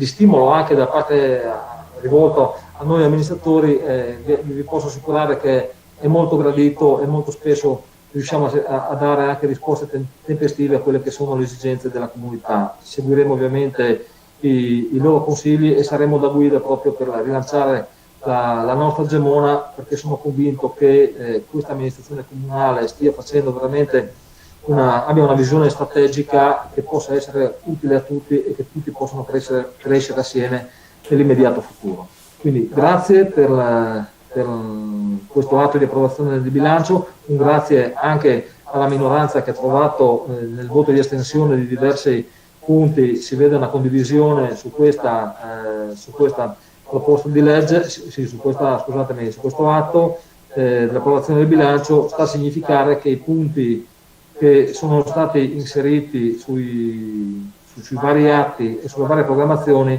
sono punti di particolare attenzione e che probabilmente non sono poi così sbagliati. L'ultimo ringraziamento ovviamente lo faccio all'intera struttura comunale, a tutti i responsabili e a tutti i collaboratori dei vari uffici, ed ovviamente in questo caso proprio un applauso alla dottoressa Mainardis, ovviamente alla ragioniera Forgiarini, in particolare assieme a tutto l'ufficio ragioneria che hanno costruito assieme a noi questo bilancio, e va il plauso loro anche perché a questo straordinario lavoro compiuto in queste ultime settimane si aggiunge anche tutta quella parte legata ad ulteriori fondi di cui prima aveva fatto cenno il consigliere Palese e che siamo riusciti a non portare in avanzo l'amministrazione o residuo per il prossimo anno. Quindi grazie per la dedizione e per lo straordinario lavoro fatto.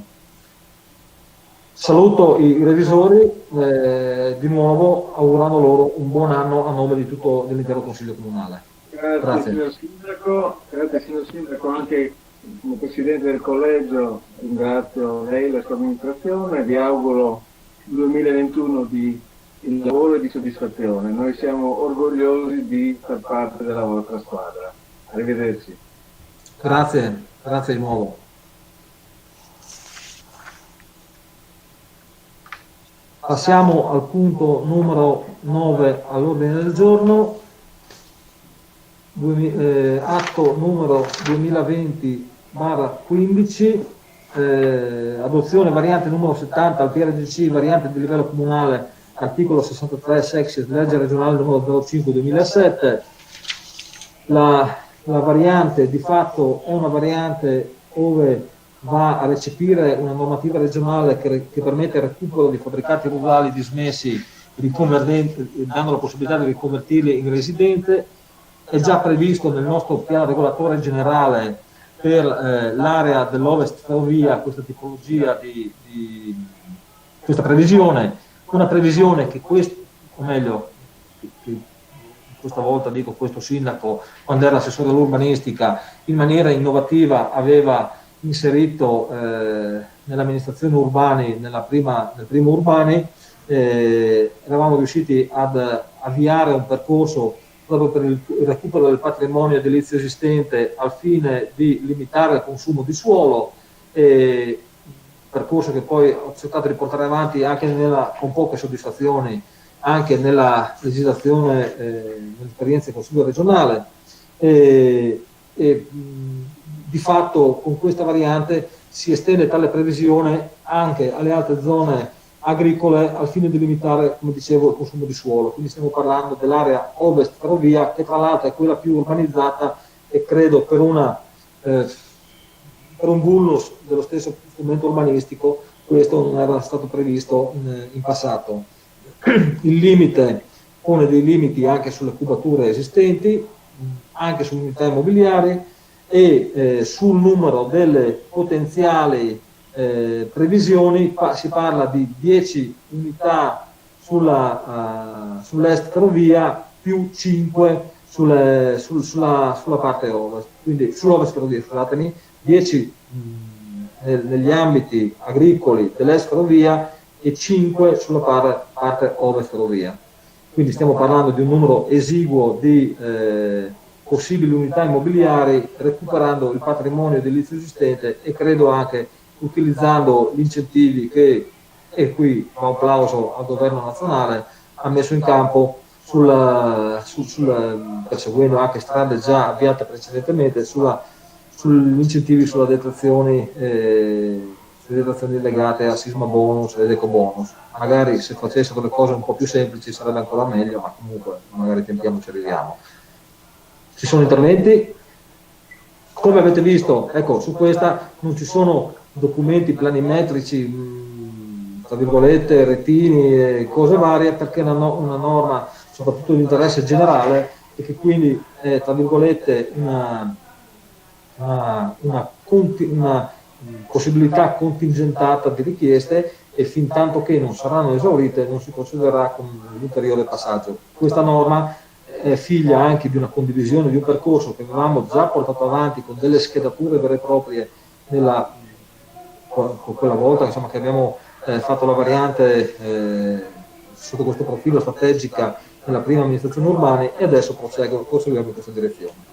Mi sembra di aver visto il consigliere Venturini chiedere la parola. Sbaglio. Sì, molto rapidamente, molto più brevemente di prima.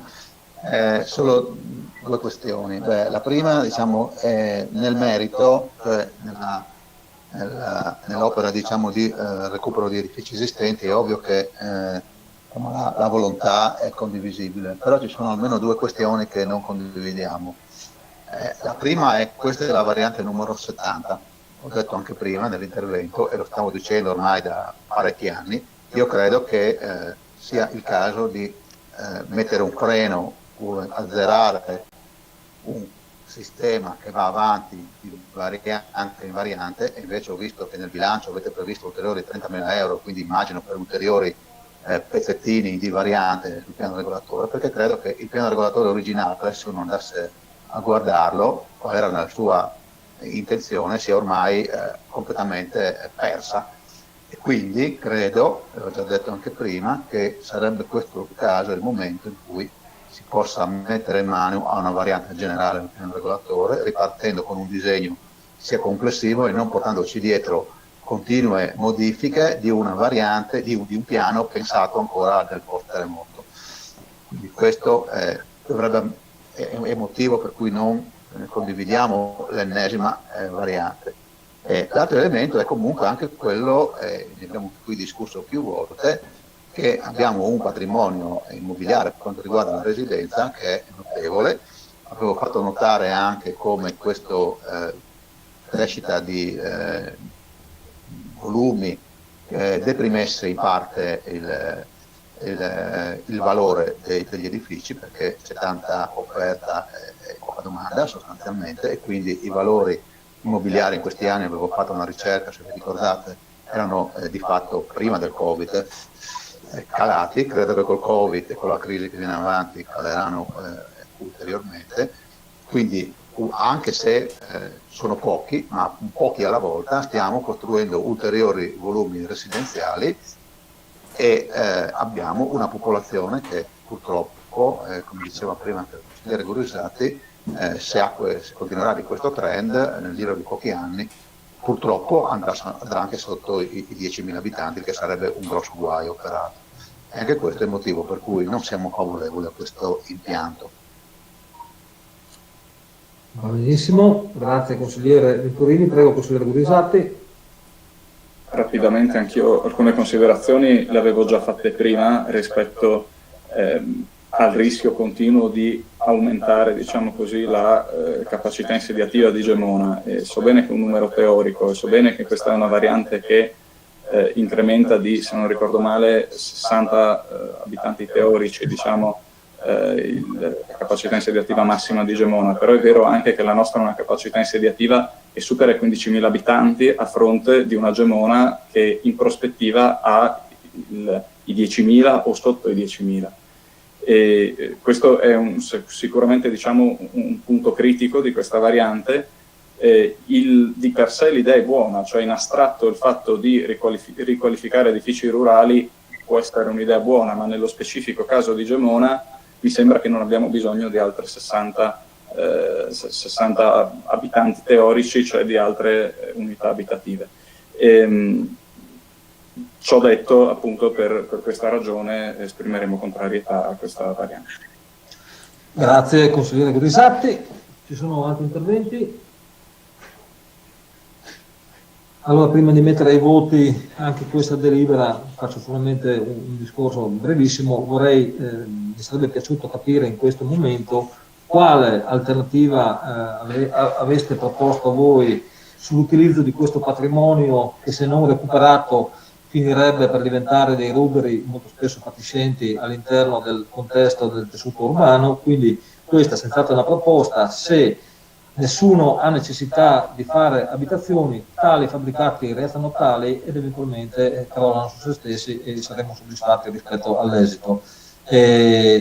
L'altro discorso è che la capacità insediativa del nostro strumento urbanistico è figlio di zone urbanistiche che molto spesso, ed abbiamo fatto un primo lavoro, perché poi le varianti si fanno e non mi preoccupa il numero della variante, perché sono convinto che arriveremo anche alla 100, perché mettere in piedi una variante generale in questo momento qua vuol dire bloccare per 3 anni almeno un tipo di impianto di piano. Se ci aggiungiamo anche l'adozione del piano paesaggistico, riusciamo a bloccarla forse per qualche anno in più, bloccando l'intero tipo di sviluppo per raggiungere lo stesso risultato, perché qui bisogna avere l'onestà intellettuale di dire che ci sono stati dei momenti storici in cui si è edificato anche male sotto il profilo urbanistico, ma quelle case che sono state costruite oggi non si buttano giù perché qualcuno ha avuto una licenza edilizia per poterle costruire e sono state costruite. Quindi questa è stata una possibilità addirittura ante-terremoto, è accaduto ciò, in una situazione particolare. E poi anche nel post-sisma ovviamente ci sono state delle possibili storture che oggi comunque portano anche a delle criticità anche nella gestione dei servizi. Ma mi meraviglio che intervenire sul patrimonio edilizio esistente con numeri veramente insignificanti, tra l'altro, perché stiamo parlando di 15 abitazioni che, ripeto, se nessuno ne dovesse fare richiesta restano così come sono adesso, con il risultato finale forse di avere qualche crollo o qualcuno che non le volesse mantenere. E ripeto, non mettete tanto l'occhio su quella capacità insediativa, perché molto spesso trae in inganno quel numero ed è sproporzionato rispetto a quella che è la reale potenzialità dell'edificabilità del comune di Gemona. E anche per quanto riguarda il mercato di certe tipologie di abitazioni residenziali, vi posso assicurare che invece c'è anche particolare richiesta nel nostro comune e non è che proprio nessuno cerchi immobili residenziali. Quindi metto ai voti il punto numero 9 all'ordine del giorno, atto 2020/15, adozione variante numero 70 al PRGC, variante di livello comunale, articolo 63 sex, legge regionale numero 5/2007. Prego, Roberto, favorevole. Carilutti Loris, Favorevole. Canci Andrea, Favorevole. Palese Andrea, Favorevole. Di Giusto Mauro, Favorevole. Bosello Nicola, Favorevole. Ferragotto Monica, Favorevole. Balla Zagorta, Favorevole. Giao Michelangelo, Favorevole. Zilli Raffaella, Favorevole. Attard Luigino, Favorevole. De Cecco Luca, Favorevole. Brolo Andrea, Favorevole. Quinto Giovanni, Favorevole. Venturini Sandro, Contrario. Attard Mariolina, Contraria. Pischiuti Marco, Contrario. Venturini Sonia, Contraria.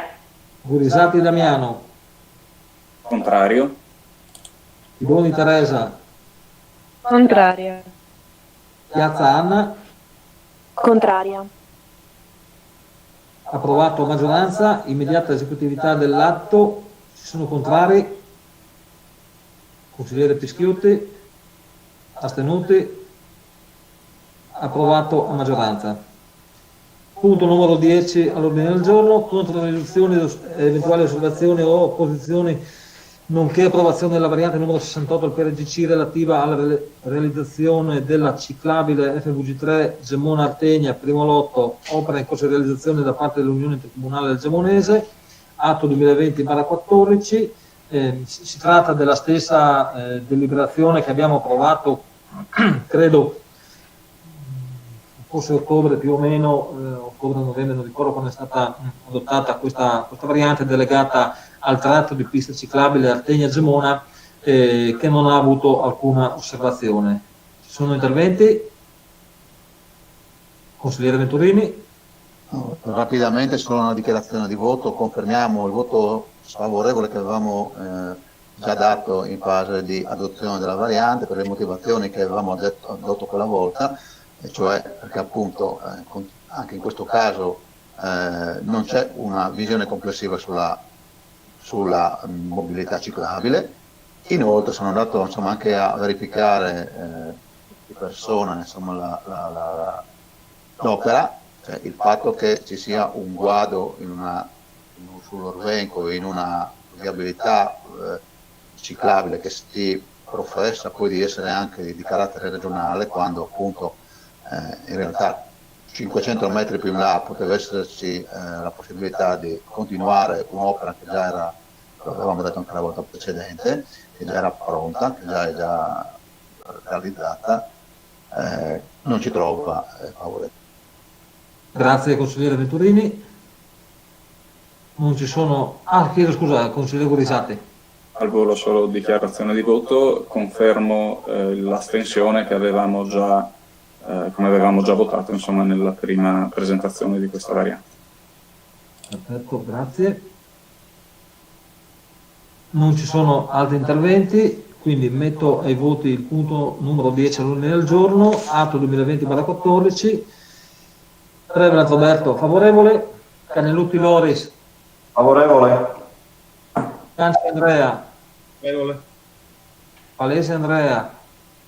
Favorevole. Di Giusto Mauro. Favorevole. Bosello Nicola. Favorevole. Seragotto Monica. Favorevole. Valo Zagorka. Favorevole. Giao Michelangelo. Favorevole. Zilli Raffaella. Favorevole. Matat Luigino. Favorevole. De Cecco Luca. Favorevole. Brollo Andrea. Favorevole. Cinto Giovanni. Favorevole. Venturini Sandro. Contrario. Matat Mariolina. Contraria. Pischiutti Marco. Contrario. Venturini Sonia. Contraria. Gurisati Damiano. Astenuto. Bidoni Teresa. Astenuta. Piazza Anna. Astenuta. Approvato a maggioranza, immediata esecutività dell'atto. Ci sono contrari? Consigliere Pischiutti. Solo lei. Astenuti? Nessuno. Approvato a maggioranza.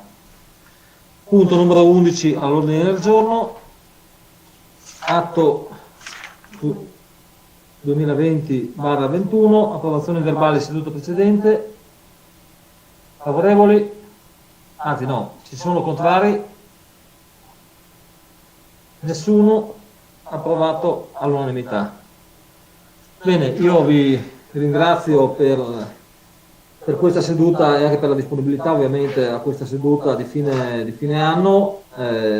Comunque siano ovviamente i ruoli tra maggioranza e minoranza, insomma, insomma, è anche normale che ci siano dei punti di vista diversi, insomma, mi meraviglierei se non fosse così, e comunque questa amministrazione comunale di fronte a delle proposte concrete è sempre disponibile, rinnovo anche la disponibilità a collaborare e a trovare anche soluzioni di interesse comune per la nostra comunità. Certo è che i ritmi che abbiamo impresso alla nostra azione sono ritmi importanti ed ovviamente anche in collaborazione con le strutture e con i vari professionisti che abbiamo a disposizione intendiamo anticipare i tempi qualora possibile. Auguro a voi e a tutte le famiglie ovviamente una buona fine dell'anno, ma soprattutto un anno che deve essere migliore di quello che abbiamo appena passato. È vero che basta poco, ma deve essere migliore, ma dipenderà, dico, soprattutto da noi e dall'impegno che ci metteremo, anche del nostro contributo e della qualità del nostro contributo soprattutto, se sarà migliore un po' o se sarà migliore tanto. Credo che se sapremo risorgere così come è avvenuto diversi anni fa, molto dipenderà da come e da quanto ci impegneremo per poterlo fare. Le capacità, le qualità e la voglia sono sicuro che non ci mancano e quindi ci sarà solo da lavorare tanto e raggiungeremo gli obiettivi che ci sono prefissati. Vi saluto, vi auguro ovviamente buone feste a voi, alle vostre famiglie ed ovviamente a tutti i nostri collaboratori. Qua con me c'è la dottoressa Bianchini e sopra c'è la dottoressa Silvia Mattiussi, che anche lei ha seguito l'intero consiglio e ci ha consentito insomma di portare a termine questo anno con questa nuova modalità, sperando che ben presto si possa riutilizzare la sala consiliare, che è l'organo preposto ed è nato proprio per metterci assieme nelle nostre sedute per lavorare per i nostri cittadini. Quindi grazie e buon fine anno a tutti. Salute. Auguri. Auguri. Non si sta più registrando la conferenza. Buona sera, dolci Andy. Andy. Ciao, è finita la batteria. Infatti,